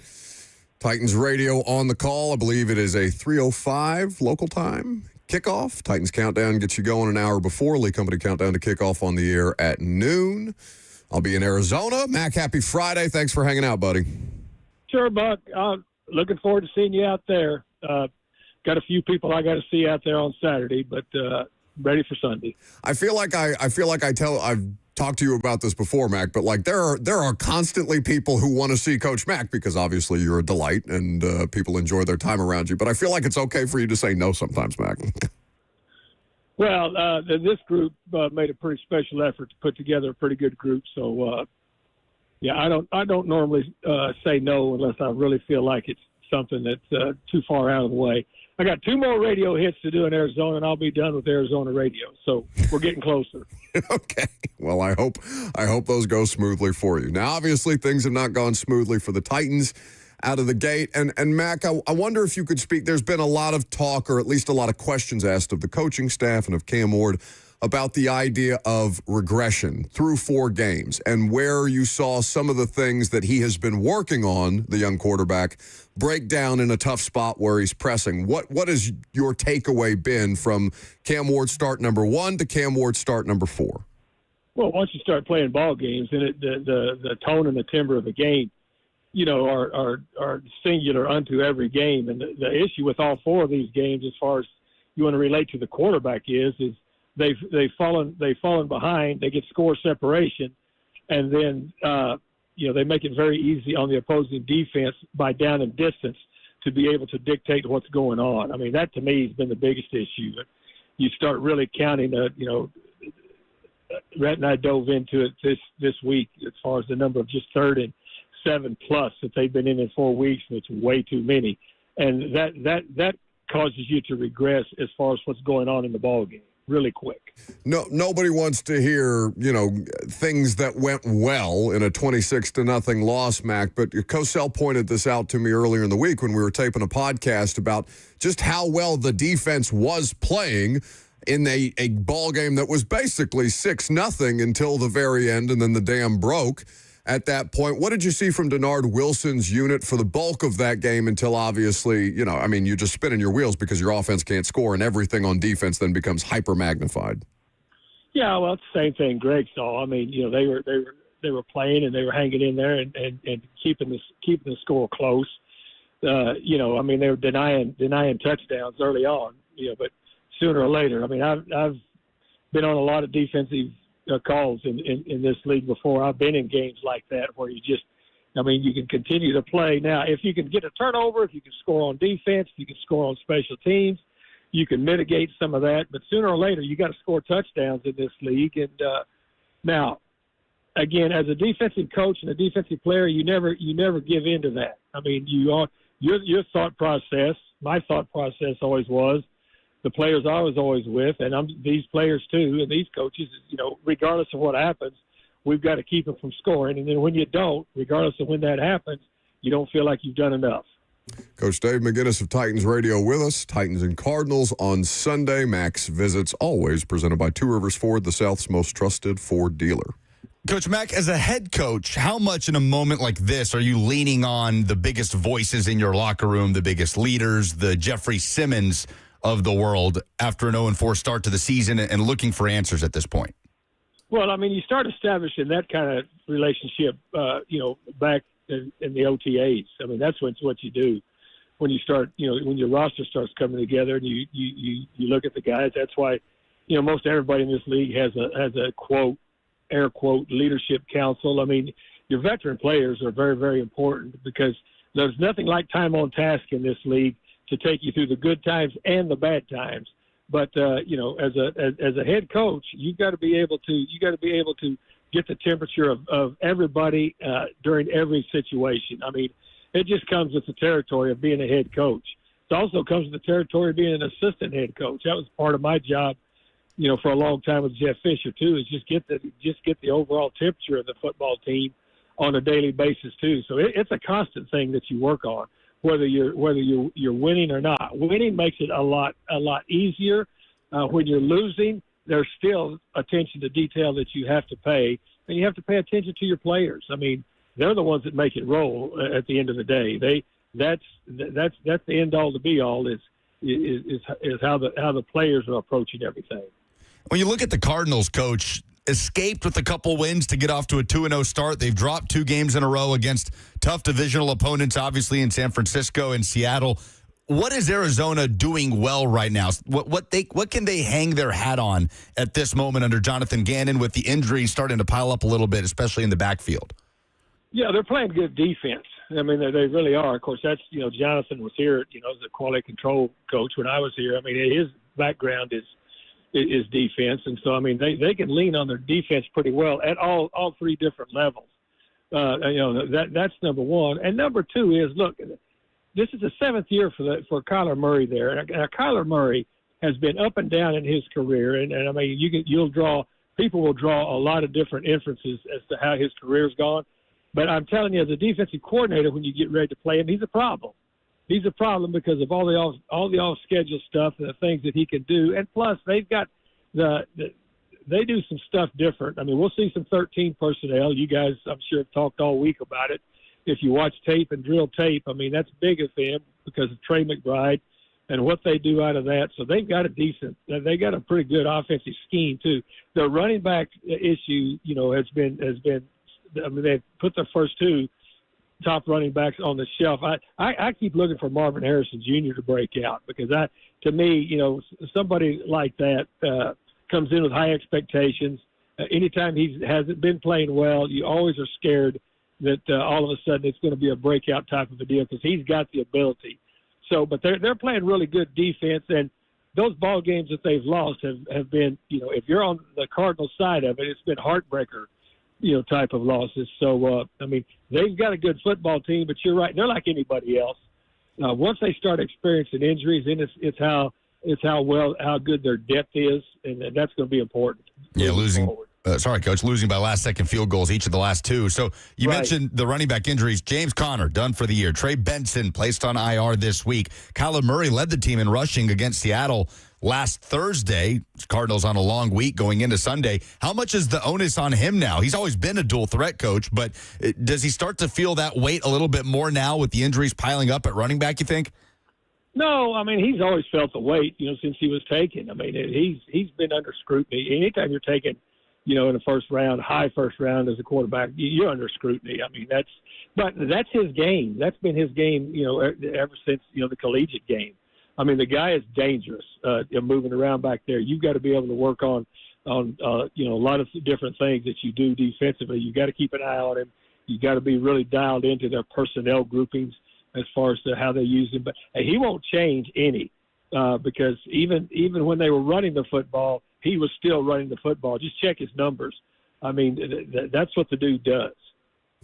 Their personnel on defense, Mac, and the versatility that they deploy these guys with, in particular Budda Baker, what is the challenge of going up against a unit like that, given that it's not quite like a lot of defenses? And again, Cam Ward is learning each and every week. He's seeing new things each and every week, no matter who he's playing. But in particular, What does Arizona present that another defense might not? A lot of nickel and dime stuff, and the dime stuff, with Budda Baker, I mean, he can be a robber. He drops down. He does a lot of different things. And Jonathan Gannon, again, was a secondary coach, a defensive coach. They do a really good job of what we call bogeying or showing different looks and moving around. But his deployment, especially with nickel and dime defense, quite a bit. Of course, nickel's 5 DBs, dime is 6. And the way that they put their players and place their players, it's hard to tell when they've got that personnel group in the ball game, where the pressure's coming from. The pressure's going to come from Sweat, and Calais Campbell's going to crush the inside of the center guard triangle. But they do a lot of things. They're a little bit more nickel and dime oriented when they go and alter defensive front. It's going to be a different look for him because it's different than anything he's seen. Coach Dave McGinness of Titans Radio, made possible by Two Rivers Ford, the South's most trusted Ford dealer. I have to ask you about Calais Campbell. You mentioned him, Coach. He's a freak. How insane is this? He's 39 years old. He's already got 3 sacks on the season. He's never missed more than 5 games in a season. That's only happened once in his career. How ridiculous is what Calais Campbell is doing at this stage in his career? Well, I mean, you got to pull a tooth to find out how old he really is. I mean, the thing about him is he's been a high performer for his whole career. Look, a lot of people are blessed, when those types of guys, you call them the womb to tomb guys. They're always they came into this world different than anybody else, and they're probably going to leave it different than anybody else. And the level that he's playing at and the number of years that he's played, when you can find somebody that can play at that high a level for that many years, you are combining a lot of time on task, a lot of experience with a lot of ability. That's why he's been a big problem for a lot of offensive coaches for a long time in this league. I've always liked his game. I'm very, very impressed by him, and he's a load to handle. I'll just say that. Coach Dave McGinness, always a pleasure. Max, safe travels to Arizona. Enjoy the time with the people that you're going to be spending some time with, and I will see you in the booth on Sunday. See you in the booth, Buck. See you guys. Thanks, Coach. That is Coach Dave McGinness of Titans Radio, presented by Two Rivers Ford. Robert got in my ear immediately and said, we just asked him about Calais Campbell last week, but we forgot you weren't here. Oh. Because they played Thursday Night Football. My fault. It's okay. No, it's not your fault. You weren't here. No, it's okay. You know what? You're right. You're right. It's not my fault. He played in that Super Bowl against the Steelers. Yeah. That's how the Ken Wisenhunt coached Cardinals. That's right. And that crazy loss, Antonio Holmes. He played in that game. It's unbelievable. He's 37. I think he's about to be 40. No, he's 39. Yeah, he just turned 39 in September, I believe. His usage is also insane. Like, if you go back and look at him when he played on the Falcons and Dolphins after his Ravens tenure, they were dropping him into coverage. Yeah. And his coverage numbers were good. Like, he's got a wingspan of a 2-car garage. He's just out there waving his hands. He, I think on the official sack list, he is like number 13. Number 12, something like that, on the all-time. Just an anomaly of a player. He is the Boban of the NFL. Like, where no one really, and maybe this is where the Calais slight Campbell difference was a way better player than Boban ever was. I agree with that. But we all love him just because of his sheer size. Monster. No one could really tell you what Boban did, like for the Spurs or anybody. He's just a big guy that blocks shots, gets a bunch of rebounds. I can tell you exactly what Calais is. Yeah, I miss him so much. Why you have to go? Why were we so broke? 113 and a half career sacks. We almost got kicked out of Hardee's when we were shooting a new social media spot for them on Tuesday because for those people who pay attention to the Zone social media channels, you'll see this on Tuesday. I soothed Robert with a Hardee's sandwich about Lamar Jackson's injury.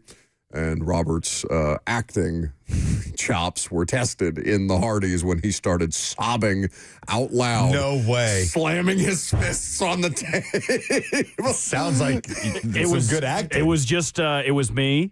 It was Buck. It was a woman who looked like her name was Martha. And she was enjoying her lunch. And I was just slamming Some on the table. coffee and a biscuit.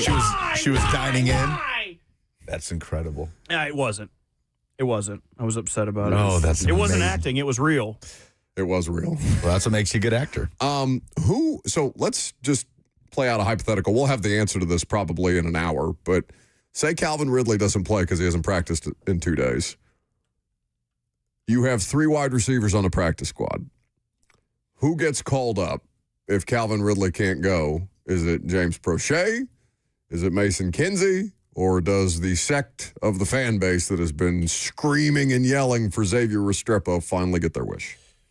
For Ridley, that is interesting. Because Bryce Oliver is continuing to miss time with a knee injury. If I had to guess, oh man, I'd say Prochet. I would agree. Because Kinsey, he wouldn't be returning punts, right? That is still Chimere Dike. Yeah. So I think I would say Prochet. Yeah, and you could run a trick play where he throws the ball in a triple coverage. A flea flicker even. Hey, there you go. Here you go, Buda Baker. Hey, I've seen that. Oh, no, I thought that's who got it. No, it was Patrick Surtain. If they were going to do it, they should have done it against the Broncos week 1. Complete the cycle. Again, you have to stop treating this man like a war criminal. I won't and I shan't. Although, I will say, I have harsh feelings towards James Prochet as of last week because he walked by me in the locker room and goes, I thought you were Andrew Luck. And I didn't like that. And I thought you were going to make the main roster. The hate. I can feel it.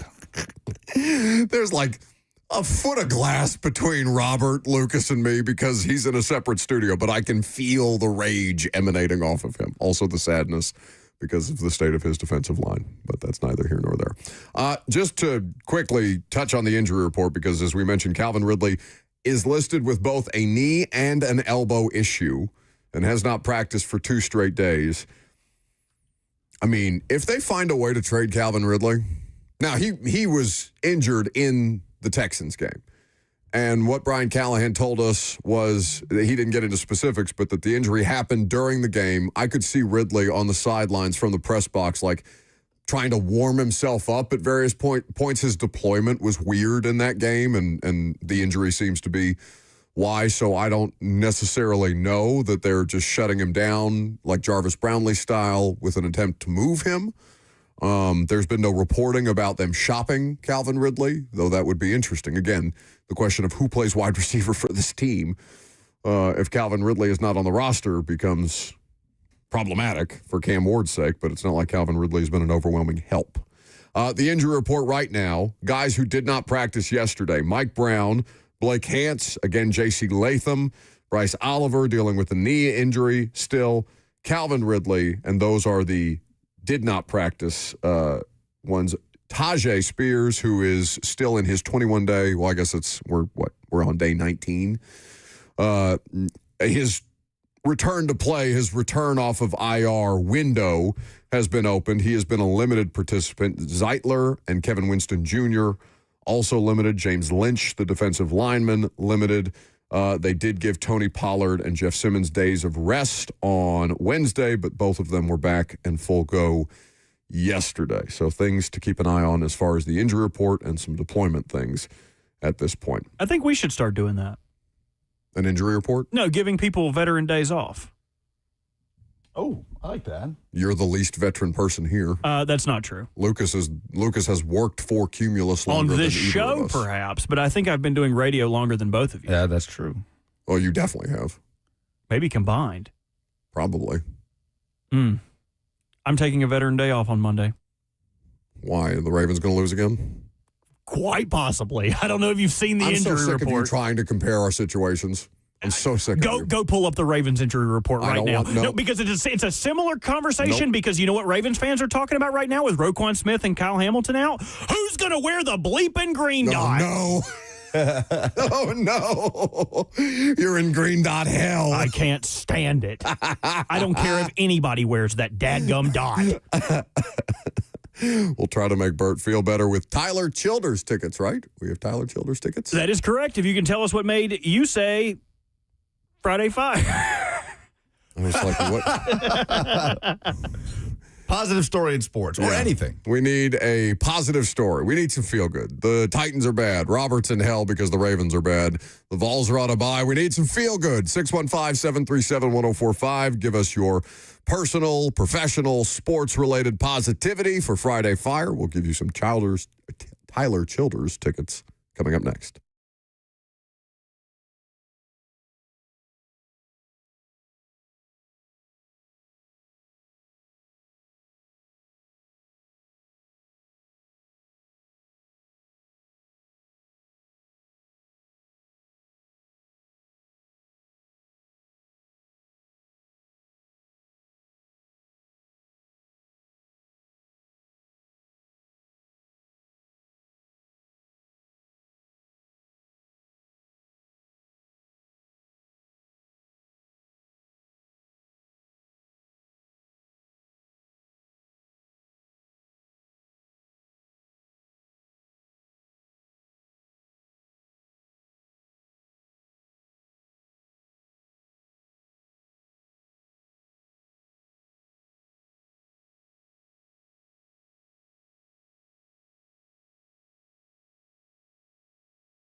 We've got Tyler Childers tickets to next week's concert at Geodis Park to give away. If you can give us your Friday Fire, 615-737-1045. What made you happy this week in sports? I feel like one of us is going to take the obvious one in local sports, but I will take a less obvious one because it is sports adjacent. Are we considering Taylor Swift sports adjacent?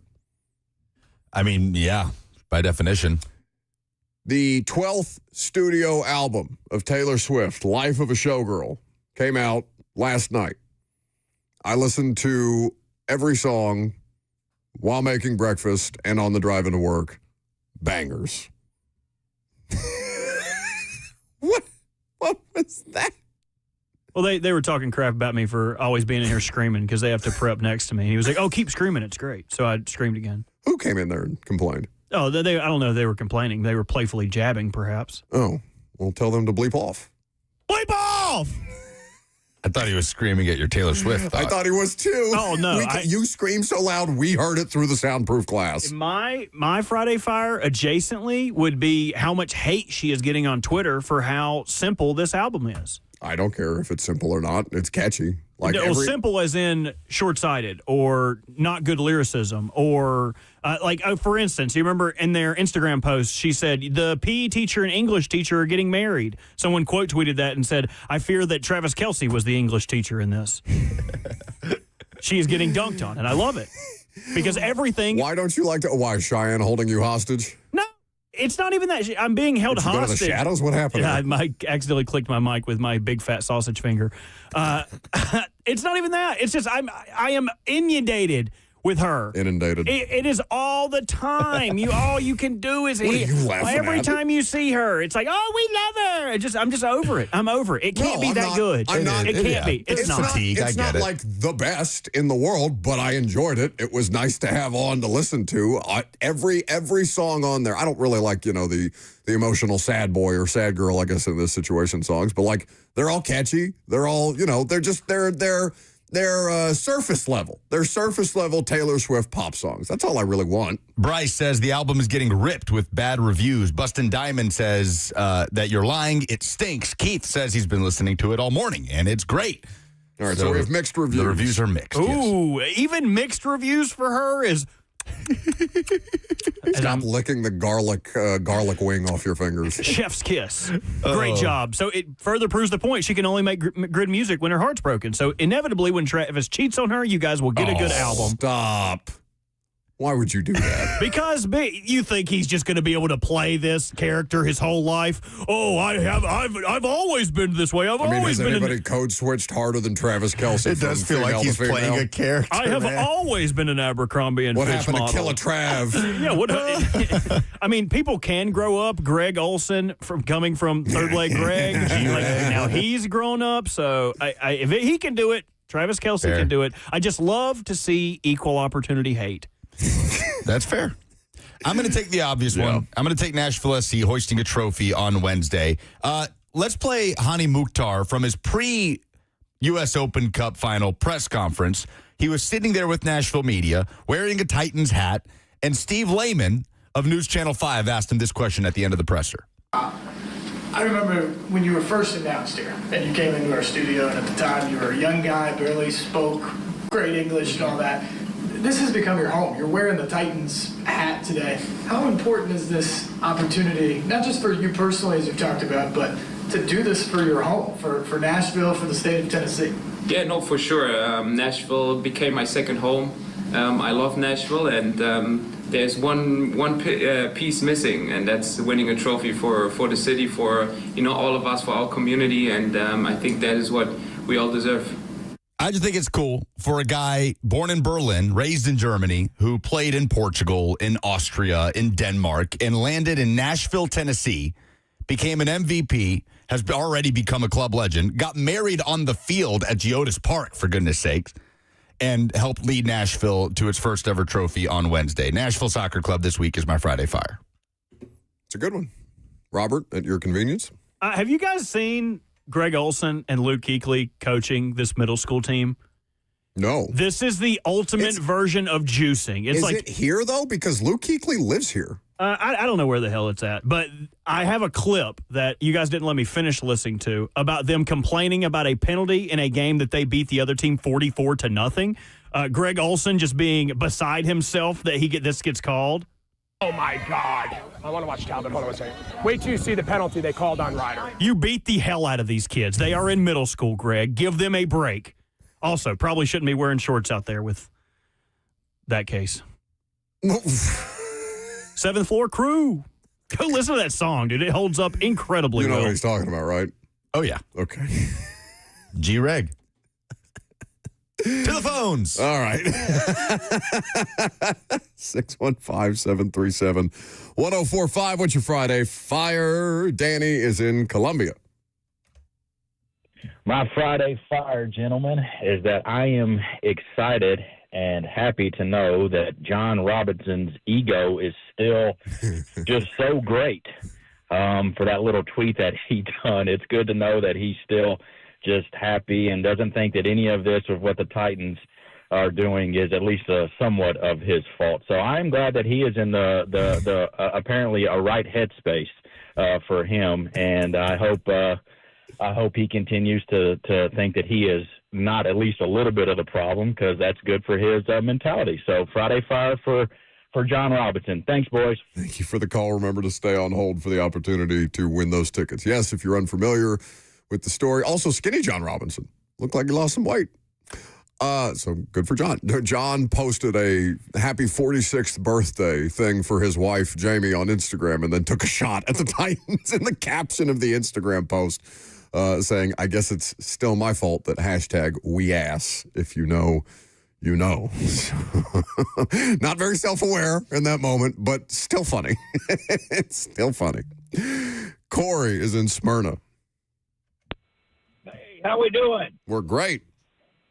Hey, you just about stole my thunder, but you left out some of the background. The other night at the Geodis Park, the stadium for the Nashville Soccer Club, they had a watch party. They're from Austin. They had Matthew McConaughey cheering on the Austin team. And in spite of that, we managed to pull out a 2-1 victory in the Lamar Hunt Trophy Tournament USA. And there were 96 teams involved. So not only that, but the Nashville Soccer Club has clinched a playoff spot in the top 8 teams in the East to go to the final round in the Major League Soccer. Handy Mukhtar was the Gold Boot winner 2 seasons ago, who is the greatest individual that the team could have picked up. And in addition to that, we got Sam Surridge, who's going to be this year's Golden Boot winner. So, thank you very much for the call, Corey. We do appreciate it. That's 60 seconds on the clock. Yeah, appreciate RFK calling in there. Yes. RFK? That's what he sounded like. Hey, be nice. He was just trying to be positive. I don't know why positivity, I can't right? find any of these. Hey, now. Hey. Does anybody want any Tylenol? Not cool. Hey, Brett Kern's showing up sporting his Nashville SC gear. Thanks for the call, Corey. Hopefully Sam Surridge wins the Golden Boot. Lionel Messi currently has that. Anybody wants some Tylenol is a great joke. Every once in a while. Thank you for the call, Corey. Tim is in Murfreesboro. What's going on, guys? My Friday Fire is MTSU quarterback Nick Vattiato. I think he's a 4-year starter, 3-year starter. He may finish as the most efficient passer in MTSU history, but he's a better guy. At the fan day at the beginning of the year, we got there a little late, and all the players stood up from the signature signing area. Except for him, he had a line of kids still there. He hung with them. He signed all of the signatures, even including my 3-year-old son. Flash forward to homecoming. We're at the Raider Walk. He remembered my son's name. Not only that, this is 3 weeks after. Met him 3 weeks prior. Remembered his name, tossed him a ball with a signature on it, made his day. The dude is the man. That's my Friday Fire. Awesome. That is awesome. Thanks for shining a little light on that. Tyler in McMinnville, and that'll be the last one. Hey, how's it going, guys? I'll keep it short and sweet. I'm marrying my girlfriend of 4 years tomorrow, and that's my Friday fire. Yeah. Wait, sorry, did you say 4 years or 40? I'm 36 years old, 4 years. Okay, cool. Nice. All right, just making sure. Congratulations. Congrats, to you Tyler. and your fiance, Tyler. We're very happy for you. Wait, if it was 40 years, it's like, why now? Why not just ride it out, dude? Things are going perfectly fine. That's great. Why ruin it? Isn't that like Slay and Chris? Slay and Chris were dating together for how long? For a long time. I don't know. It's like 20 years, right? Something like that. All right, who gets the tickets? Oh, Definitely not Corey. I'm biased. I think Corey should get definitely not Corey. He doesn't want to face him. You want Corey to win just so I have to talk to him. That's right. He doesn't want to face him. Well, yeah. I mean, after bullying him on the air. Well, I'm obviously biased. I think Corey should win for the Nashville SC submission. I mean, the one that I enjoyed the most is Danny, because the J-Rob thing is it's so funny to me. The most wholesome of it was Tim in Murfreesboro. Yeah, that was my pick. With his son. So we're split. So Brett Kern has to pick the winner. Nope. Let's do Tim, because we don't ever talk about MTSU football around here. And that is really cool. For somebody to shine a light on a cool story with the MTSU quarterback Nicholas. How do I pronounce the name? Vattiato? Apologies, I'm not sure, but that's a cool story. Well done. All right, Brett Kern next.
12:04, good afternoon from the 104.5 The Zone studios. I'm Lucas Panzica. Titans take on the Cardinals at State Farm Stadium on Sunday. Injury report yesterday, J.C. Latham did not practice again with a hip injury. Neither did Calvin Ridley with the knee/elbow designation. Tyjae Spears was once again at practice as a limited participant. Brian Callahan will update injuries shortly. Lee Company countdown to kickoff hits the air at 2 p.m. Noon, rather. Titans countdown is at 2 p.m. with kickoff at 3:05 with Taylor Zarzer and Coach Dave McGinness on Titans Radio. Tennessee is off this weekend, but Vanderbilt with a massive game in Tuscaloosa, 2:30 the kickoff on ABC. Vanderbilt at Alabama College game day in the house. And Nashville Soccer Club, after winning the U.S. Open Cup Wednesday, is back in MLS regular season play. They travel up to Montreal tomorrow. Pregame coverage is at 1, kickoff at 1:30 right here on The Zone. For all your foundation repairs and waterproofing needs, visit USSTN.com. Breaking news at once on your home for the Titans and Vols. This is 104.5 The Zone.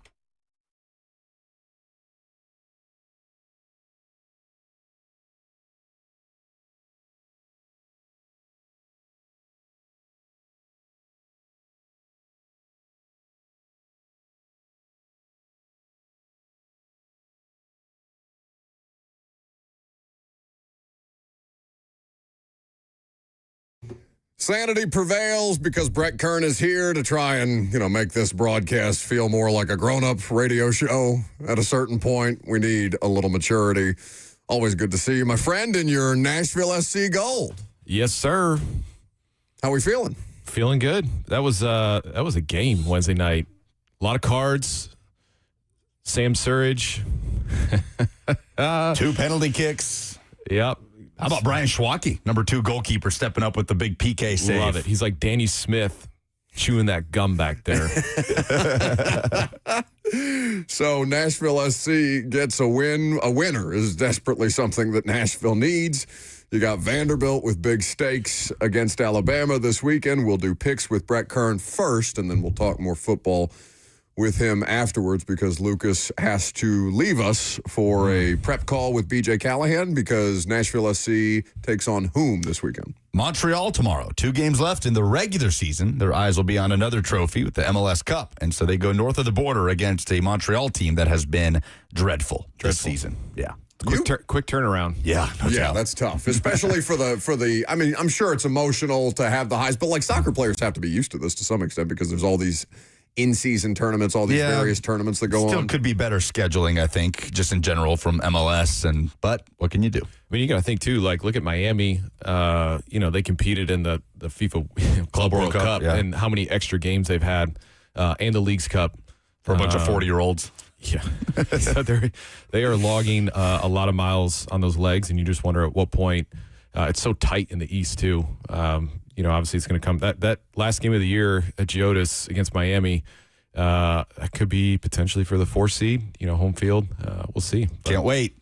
Should be good. You've been in on Nashville SC since the ground floor, though, right? Yeah. I mean, it's got to be cool for you as a fan. I know you support the Preds. You support Nashville SC, obviously. Given your career with the Titans, you support them, though they take a lot more support these days, or could use a lot more support these days.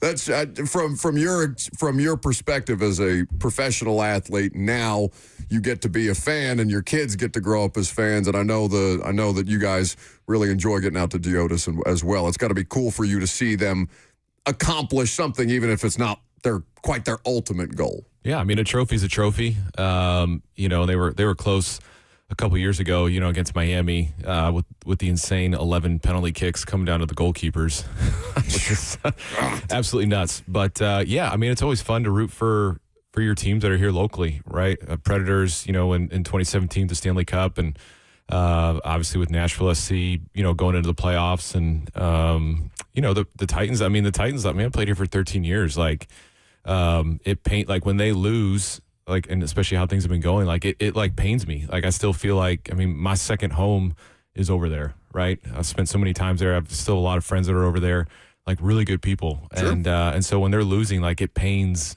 me. I still feel like I'm a part of that loss, even though I haven't done anything. And so obviously I'm always rooting for them and the guys that are over there. But it's always good to see when your teams locally are winning, and because Nashville, like they want that. right? People will come out and support, whether it's a Stanley Cup run, Broadway just being slammed, the watch parties. For 2 months. I mean, the hockey playoffs take forever. Yeah, and it's crazy to think like they're going in there skating around on ice and you're outside in June, sweating your butt off walking to Bridgestone. I just want to support the local teams, and it's fun to see my kids, get involved and rooting them too. How pumped was Bryce on Wednesday? He was pumped. He was even more pumped that he started Matthew Stafford last night over Indiana Jones. So he's pretty pumped about that.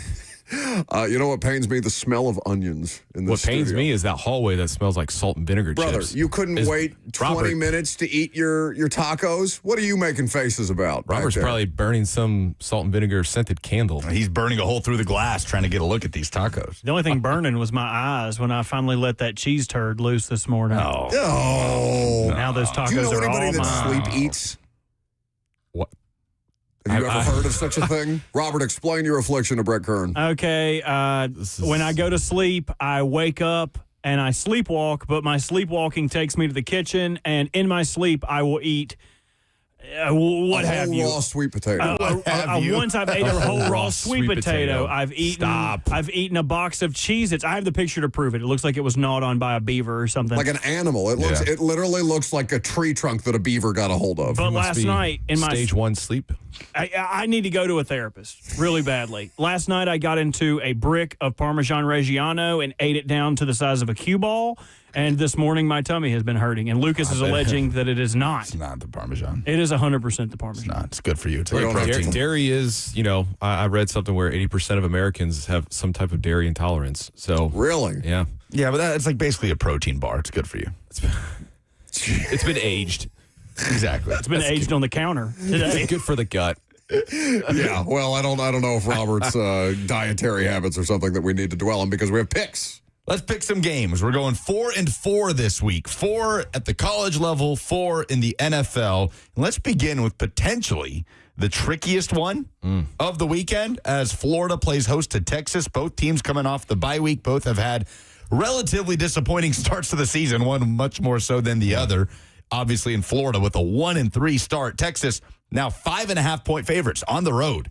Brett, 2 struggling offenses, 2 excellent defenses. Yeah, I mean, both teams are coming off a bye, so I'll be interested to see what teams make adjustments to how they've been struggling. Arch has kind of struggled against some stouter defenses, and obviously Florida's defense is pretty good. But Florida, 123rd in third down conversions this year, 30.9%. They're 1 of 19 on third downs of needing 9 yards or more. But Texas, 127th in penalty yards per game. I don't know what the swamp's going to be like. It's always, pretty crazy. Yeah. But I just feel like Texas is going to cover. I think they win by a touchdown. Not going to be a shootout.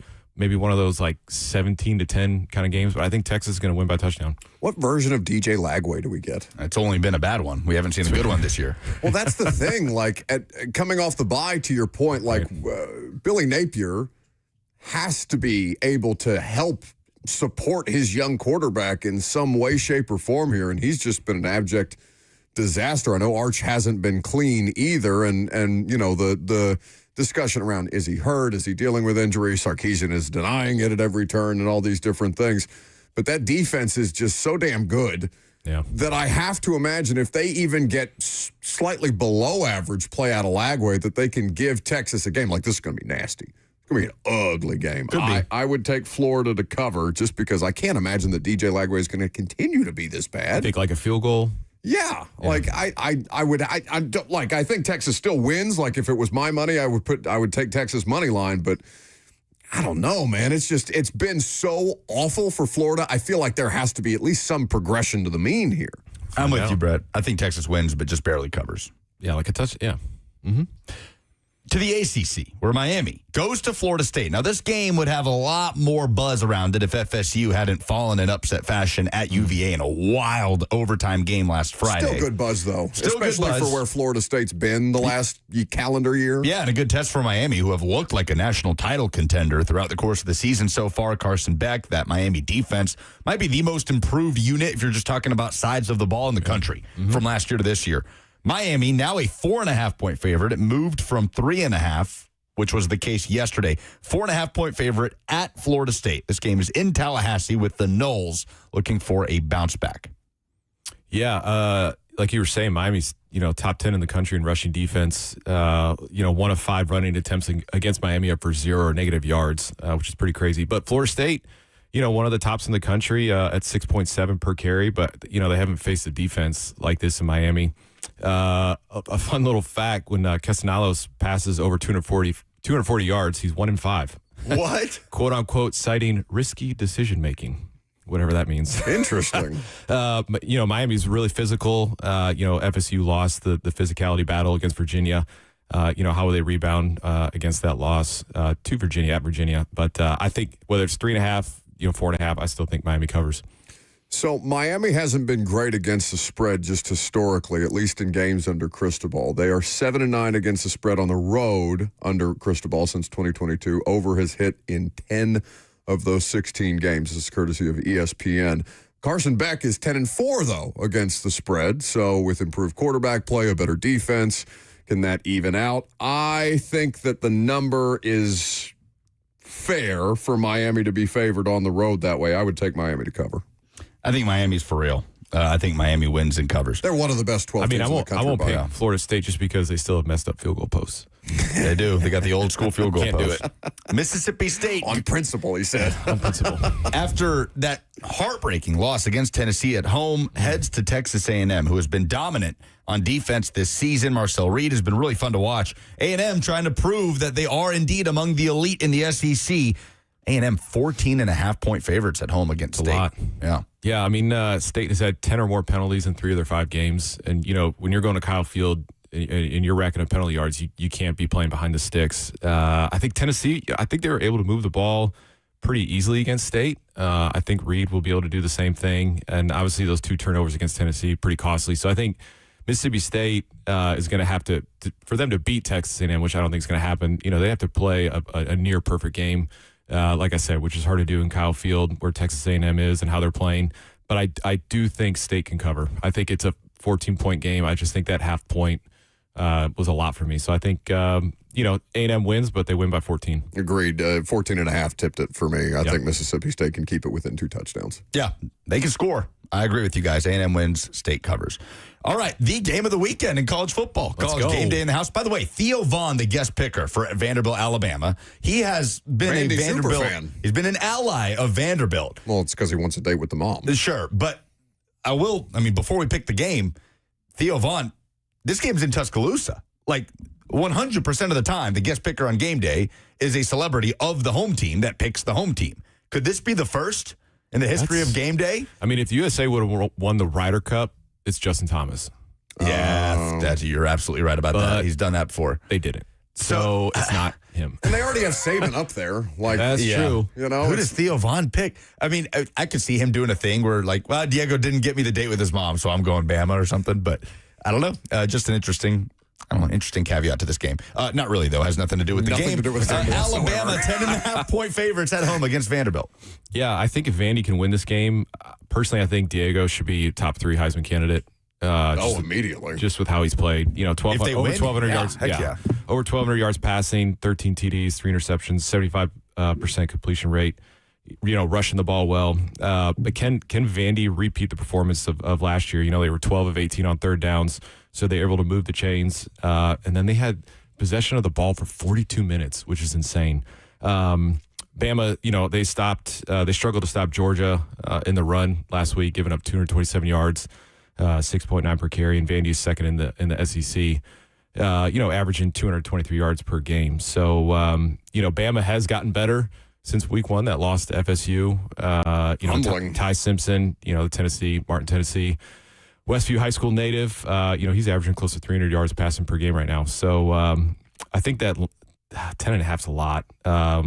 So I'm going to go with Vandy. They're going to cover.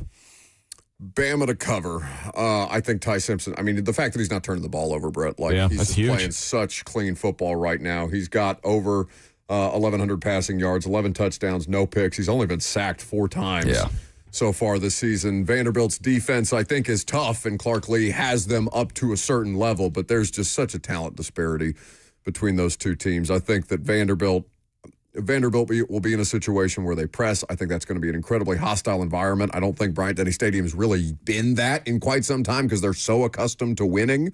But the revenge factor here will get some juice out of the crowd, and I think it's just really hard to throw Ty Simpson off his game, so I'll take Bama. I agree. Bama's got the horses. I'll be rooting for Vandy in this game. Hell yeah. I think Bama wins and Vanderbilt, I'll say Vanderbilt covers. I could see this game going many different ways. Yeah, maybe sure. except for Vandy blowing them out. But which is fun. Like, I love the idea of that variance. This is great. This is great football. Cristoforo in the FNM Bank chat says Vandy will be spanked like a ketchup bottle at a summer cookout. So that's his thoughts. All right, roll through some NFL picks here. He just likes reading that name. Cristoforo. The Broncos are at the Eagles. Denver 2-2. Not the start that they wanted. Eagles 4-0, one of two unbeaten teams in the NFL. Philly 3.5-point favorites. Yeah, they big sports weekend here in Philly, the South Philly Sports Complex. Dodgers, Phillies, the NLDS, and the CBS A team. Tony, Tracy, Jim making the call, so that's always awesome. But, the Eagles have yet really to put 4 quarters together, and they're still 4-0.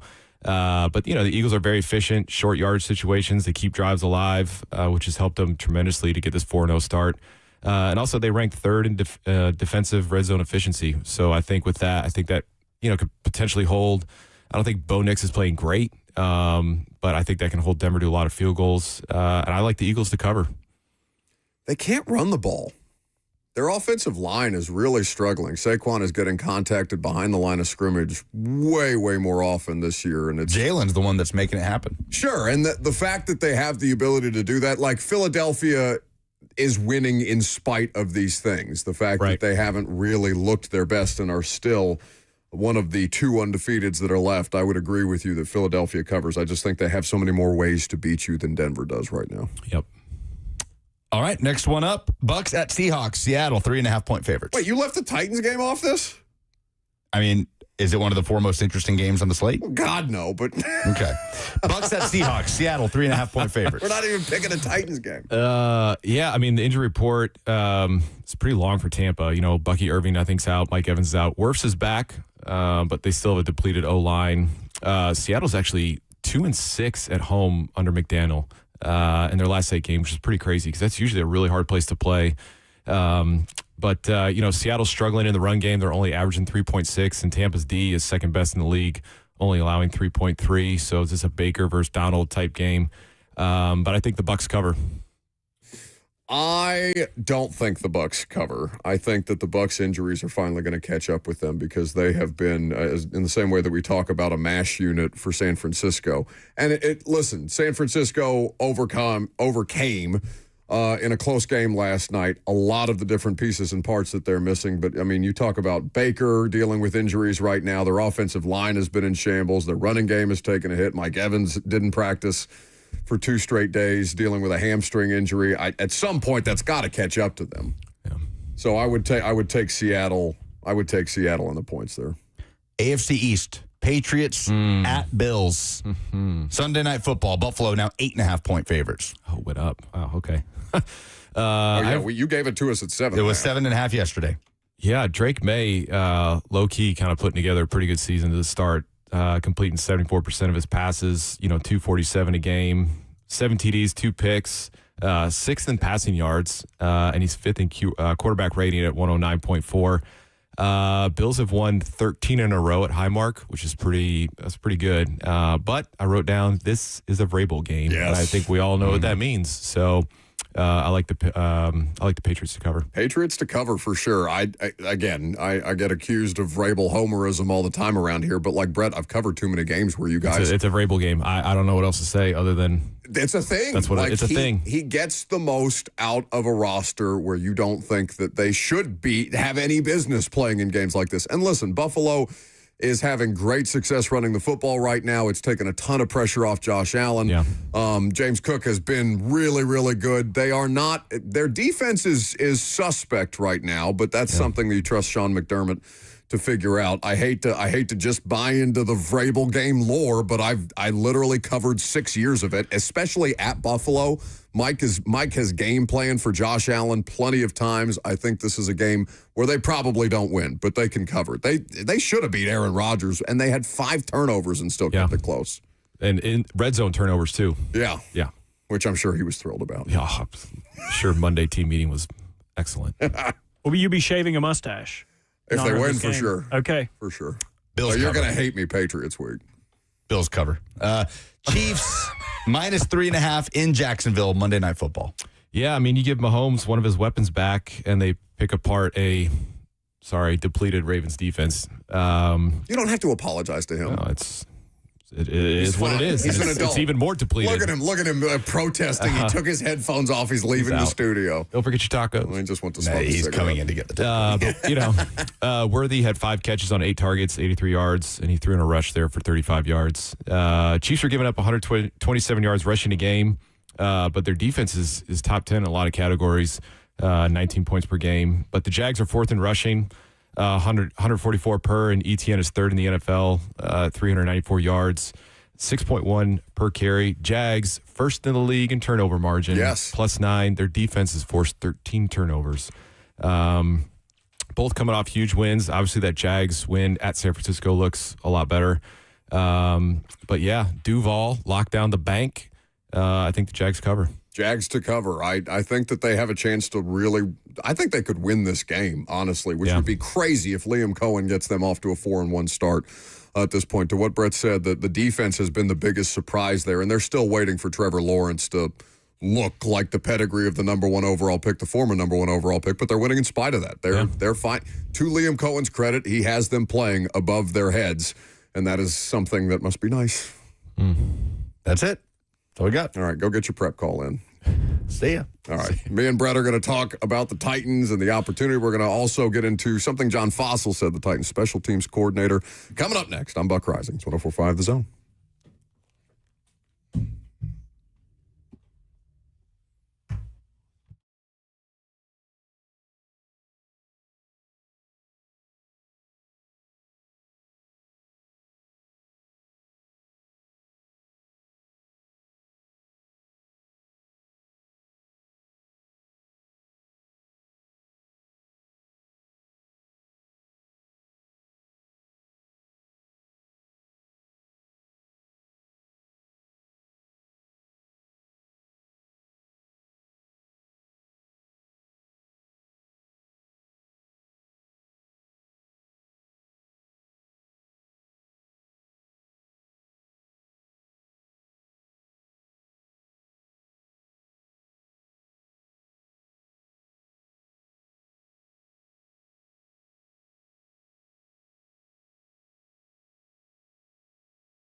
Welcome back to the show.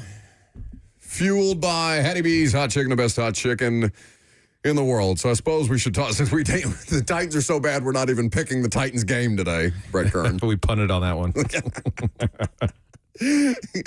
him. He's so proud of himself for that show. Dad jokes. Things are so bad, I can't even get Jim Wyatt to make dad jokes during the games anymore. Jimmy, I think they have finally broken him. I speak for myself and not Jim Wyatt, of course, who is a professional and will continue to do his job at a high level no matter what. But we're all just looking around at each other in the press box, Brett, just like, all right. He's been through it before. Many times. Many times. So things at 0-4 are not ideal. And certainly coming off of that shutout, we are the concern is that Cam is going to fall into bad habits.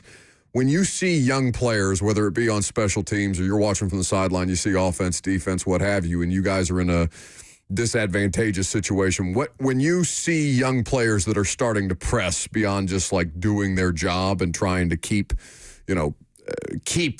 chipping away at whatever it is that they have instead of, hero ball is the term that's thrown around pretty casually. Is that a situation where vets will pull guys aside and be like, hey, you just got to settle down? Like, what's the dynamic for veterans versus young players, rookies who are putting themselves in bad spots because they're just trying to make something happen? Yeah, I think, when you're trying to press and force something at times, that's when bad habits can creep up. And I think that's the last thing you want for Cam. Is to develop those bad habits. The veteran leadership, they have to be a presence in that locker room, as negative as it might be. You have to talk to your young guys and kind of explain, this is the NFL. It can happen, and we have to bring it every week. Because if you do bring it every week, like you never know. There's so much parity in the league that you can ramble off a couple wins. Just based off just weekly matchups, because there is parity. You get some veteran guys in there, and just you could tell Cam, obviously, with what he said, how he's reacted. He's obviously super frustrated. The guy's used to winning and performing at a very high level. And so right now being 0-4 and not, playing great. He's not playing bad, but not playing probably to his standard. It's probably extremely frustrating for him, and he probably feels like he does need to press and he does need to take things into his hands. So hopefully there's a couple of veterans, especially on the offensive side of the ball, just to kind of be like, hey, man, just keep doing your thing. And hopefully everybody else around them can kind of pick up their play and help them out. It sounds like Tyler Lockett's been that guy for them offensively in particular. And Lockett, I think when they fell down 0-2 to the Rams, I can't remember. Pollard was telling us in the locker room that following week that Lockett came in and was like, hey, this isn't college. One loss doesn't mean you're dead in the water, even though college football has obviously changed with the college football playoff. But you understand the point. Right. Because it would be easy for young guys to fall into that trap given what their experience is. But you brought this up that guys, don't necessarily have to deal with adversity that way with the way that college athletics just generally has changed. So be curious to see how those guys manage the situation. The other part of this is coaching. Obviously, the locker room polices itself, though, Brett, right? Like at the end of the day, it should. And I think that they have tried as a coaching staff to keep a hands-off situation regardless of who the coaching staff was. I know that was important to Mike Vrabel and his staff. I think Brian Callahan has taken that, and continued to do it that way because as any coach or most coaches will tell you, the best teams are player-led that way. Yeah, 100%. And, some of the best teams that I've been on, the veterans of that group are solid. You think back to the 2019 team and, you look at Ben Jones and, Taylor and Saffold and obviously Derek being back there and KB on defense. I hate giving Taylor credit for anything, but you're right. Wesley Woodyard and Jarrell and, it was a very veteran-heavy group. And so this is kind of a byproduct of a young team with a young, coach, right? Just going at this for his first time. So, second year, but, first time being a head coach. And so, the veteran leadership has to be strong. Even, going back to Lockett, he experienced that with Russell, right? In Seattle with Wilson. And I feel like they're, Russell in his prime, in Seattle is kind of very similar to Cam. Russell didn't use his feet all the time, but when he had to, he did, and just found a way to extend plays in ways that you're like, Russell, he just ran 40 yards and, completed this ball 30 yards downfield to Tyler Lockett. So I'm sure hopefully that relationship is obviously with Tyler going through it with Russell Wilson and hopefully able to kind of be there for Cam and what he's going through. Now, you brought up something that you wanted to talk about, just texting you before you came in here, or you texted us before you came in here about kind of the dynamic between a general manager and a coach not being hired at the same time and the dynamic that can create. What I guess was your thought, or what did you want to speak on specific to that, given the current situation here with Brian Callahan, who was hired under a previous GM, right, even though the president of football operations is still in a role of power, Chad Brinker, and had some impact on the hiring of Brian Callahan. I think this is just kind of a 20,000-foot view byproduct of the way the hiring process has gone. I mean, you look at even like last night, like 2017, John Lynch is hired, and he hires Kyle Shanahan, right? Yeah. And John Lynch played for Mike Shanahan. John Lynch was one of my teammates my rookie year. That's crazy. But, understanding and having that relationship and, obviously with John getting fired, week 13, and then just how things have progressed, and hiring Rand, who was a rookie GM, with Vrabel and Vrabel, taking a very successful team. We were number 1 seed. We've been to ACC championship, and obviously Vrabel wanting a little bit more control, a little bit more power, and then to fire Vrabel, and then, you have Rand hiring with Chad and probably Burke Nihill. Chad gets a promotion, and they hire, Callahan. It's just how things have worked out, with then Rand being fired and Bergonzi being hired, but didn't hire Callahan. And so there's this, if Bergonzi, it's like, now he's the GM, and he's proven that, his first draft class is, I think, shaping up to be, pretty solid so far. But then is his relationship with Brian not the best? I don't know. They don't really know each other. Maybe not. But is Bergonzi thinking, man, I want to hire somebody from the Andy Reid tree, right?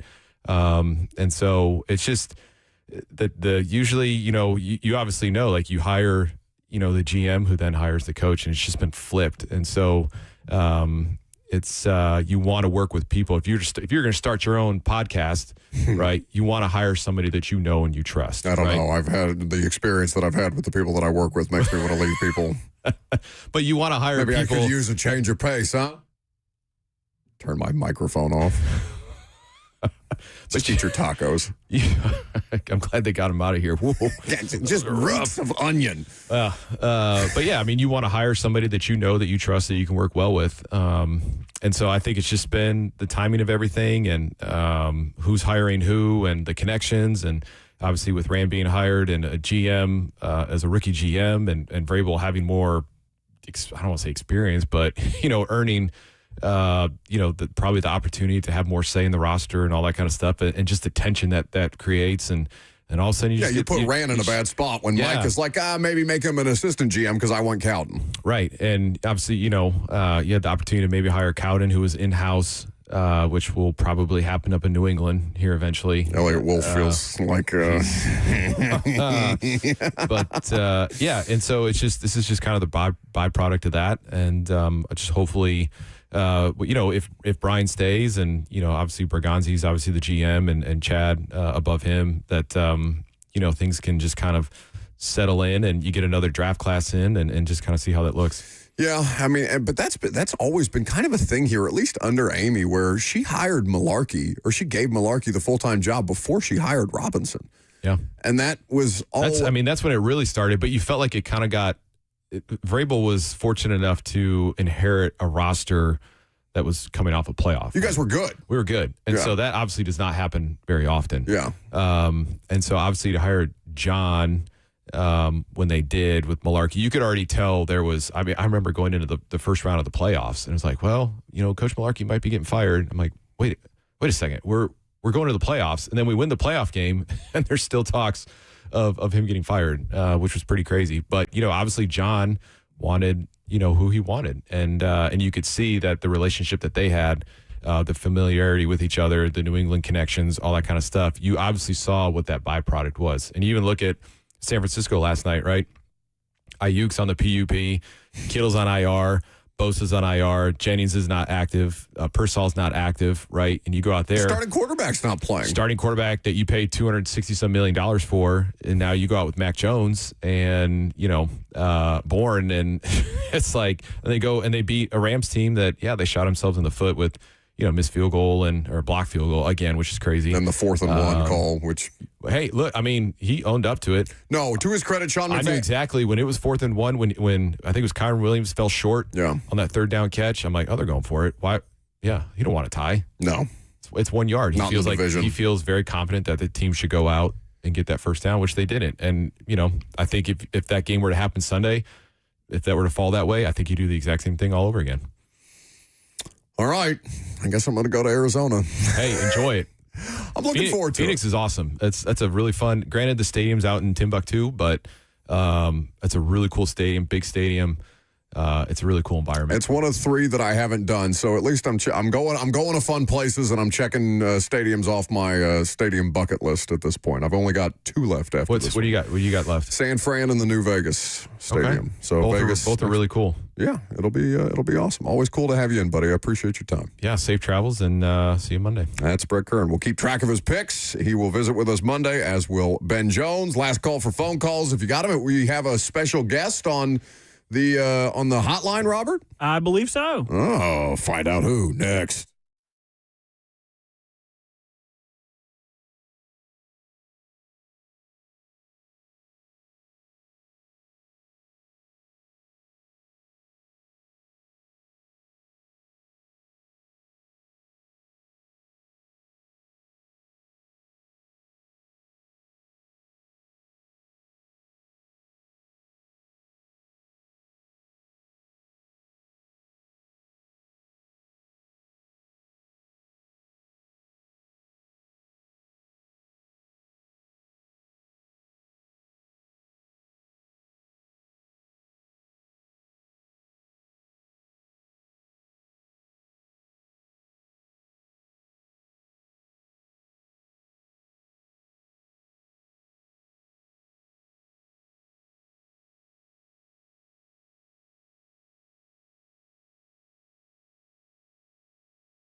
Last call for phone calls. If you got them, welcome back to the show, fueled by Hattie B's, the best hot chicken in the world. Tommy Putnam of Moon Taxi has called us. How we living, brother? Happy Friday. Happy Friday, Buck. How you doing? Hattie B's sounds great right now. I had it on Wednesday. It was delightful. 10 out of 10 recommend. Are you driving around? It feels like you're on the move somewhere. I'm driving to Asheville right now. Okay. I'm a really good friend. Yep. It's going to be a beautiful drive. I'll probably get some traffic in Knoxville, but whatever. It was good. What you got on your mind? Two things. Well, two things. One, we just announced our New Year's Eve show at Brooklyn Bowl. Ooh. And the tickets went on sale today. Hell yeah. I wanted to let you guys know about that. What's the website? BrooklynBowl.com. And go to the Nashville page. And then two, y'all were talking about odds earlier, right? With NFL. I do a 10-leg parlay every Sunday. Oh. And I never win. But I got close twice. I hit 9 out of 10 last week, which is kind of crazy. And I'm just randomly picking them. Like, the NFL is so unpredictable. But one thing that I think you should hammer this week is Alabama over Vanderbilt. 10.5. Alabama has the debt to pay from last year. I was at that game. And I'm telling you right now, that team is not going to mess around. Yeah, I'm inclined to agree with you. And just safe travels, Tommy. We appreciate the call, brother. It is, and BrooklynBowl.com, by the way, if you want to see the Moon Taxi show, like you mentioned, coming up here in the not-too-distant future. I think for me, it really is going to come down to the talent on either side. I love the story of Vanderbilt. I love Diego Pavia. I love the buy-in that Clark Lee has from them. But I just think at the end of the day, that's a hostile environment with a team out for blood. And, the pregame talk and chatter from Pavia is not going to have them more dialed in than they were already going to be dialed in. Either they come to play or they don't. And Vanderbilt had an awesome upset last year. It would be awesome if they could do it again, but it just seems like it's a bit of an overwhelming spot. I hope that Vanderbilt can do it. I would take Alabama to cover in that particular situation. So I went to check out the event, and I didn't come through on the phone clearly, but I am actually more excited about this now that I looked it up. Okay. So it is Moon Taxi's New Year's Eve bash at Brooklyn Bowl. Oh, okay. So I didn't hear him say New Year's Eve. Yeah, I missed out on that too because I was going to grab the link to put it in the F&M Bank chat if people would like to buy tickets. Tommy's our friend, so I don't yell at him about his car connection. Call us on a hard line next time, Tom. But looked it up. Super easy to get tickets. All you got to look up is Moon Taxi Brooklyn Bowl. It'll come up first search on Google. So that's cool. That's definitely worth filing into our Rolodex of plans for New Year's. What's the date? 12/31. It's the New Year's Eve. Oh, it's an actual New Year's Eve. Okay. Yeah. I was at what day is New Year's Eve on this year? Because I think it's a Wednesday. Last year I spent damn New Year's Eve in the Houston airport. It is a Wednesday. Okay, delightful. Yeah, right, great. Maybe we go. Yeah, I think we should and take a Veterans Day off the next day. That's fine. We'll just let Jackson and Ross host the show. Oh God, that would be a fun little show. What if we had a fun little show? We had the producer show. We have one of them back here, and then Justin, Joseph, Jackson, Ross. They all have a show. You're responsible for scheduling them, so make sure that they're all available on Thursday, January the 1st. For the one day that we need them. Darrington has called the show. What's up, buddy? You should have said you had two special guests because when I'm calling, you got a legend calling. You heard me? Anyway, I ain't going to toot my own home. I got it on good regards. I want to know, because you have a better connection than I, that either, if not sometimes this season, possibly in the off season, Kyle Shanahan is interested in what Kyle Shanahan and or John Lynch is interested in one Jeffrey Simmons. What do you think the possibility of that actually happening? Because both of he's hurt now, so the possibility of them moving now, or he can't stay healthy, which is another possibility of them hurry up and trying to get him.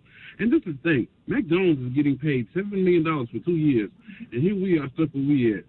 But, yeah, I just want to know your opinion on that. Keep him hot. Appreciate the call. So it would make a lot more sense to trade Jeff if you were going to trade Jeff to an NFC team for sure, first and foremost. Now, Jeffrey's also going to be in a situation where he's looking for a new contract, and he's playing his best football of his career. I get why people are interested in selling off pieces and parts, But I personally, because Minnesota wanted him last year, especially because they thought they could try and get him on the cheap for like a 3rd-round pick, and that's not worth doing at this point in time. Jeff was dealing with the elbow injury at the time, so you understand why they would at least sniff around and try and get some value out of that. Can you imagine if the 49ers did trade for him that game later in the season? Oh, at Santa Clara, too. Where Jeff would just wreak havoc. Hello, Lord Cushenberry. Oh, did you miss me? Just smacking people in the face. Oh, no. Where are you going to get another one? You know how hard those guys are to find? Like, listen, I have been critical of Jeffrey many times because I think that until recently, Jeff's availability has kept him from living up to his contract. And I am very impressed with the way that he's handled all the bad around him, to his credit. I know that sometimes those frustrations boil over, and God knows they have boiled over at me before. Not just in the instance that all of you saw, but there's plenty of stuff. I've been yelled at in the locker room many, many times in my life. Unsurprising to anybody. But I just don't think that if you're Mike Borgonzi, I mean, I guess you could do it, but you damn well better know what you're doing, and what you're getting back is going to be able to get you Jeffrey plus. Because right now, you are not in a position to create more needs. That's going to do it for us this afternoon. Have a great weekend. I'll be late coming back from Arizona, so I'll see you about halfway through the first hour on Monday. The polls are brought to you by Two Rivers Ford, the best and most trusted Ford dealership in all of the South. The South's most trusted Ford dealer. Bye.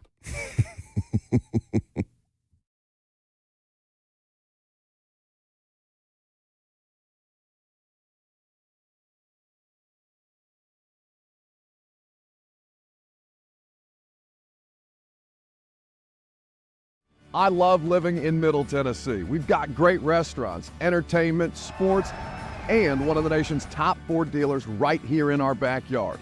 Two Rivers Ford. Remember that name. Two Rivers has been a staple in our community since 1983. They're locally owned. They have a non-commissioned sales team, and they sell below MSRP. They've been doing business with integrity for decades. Two Rivers Ford, the South's most trusted Ford dealer.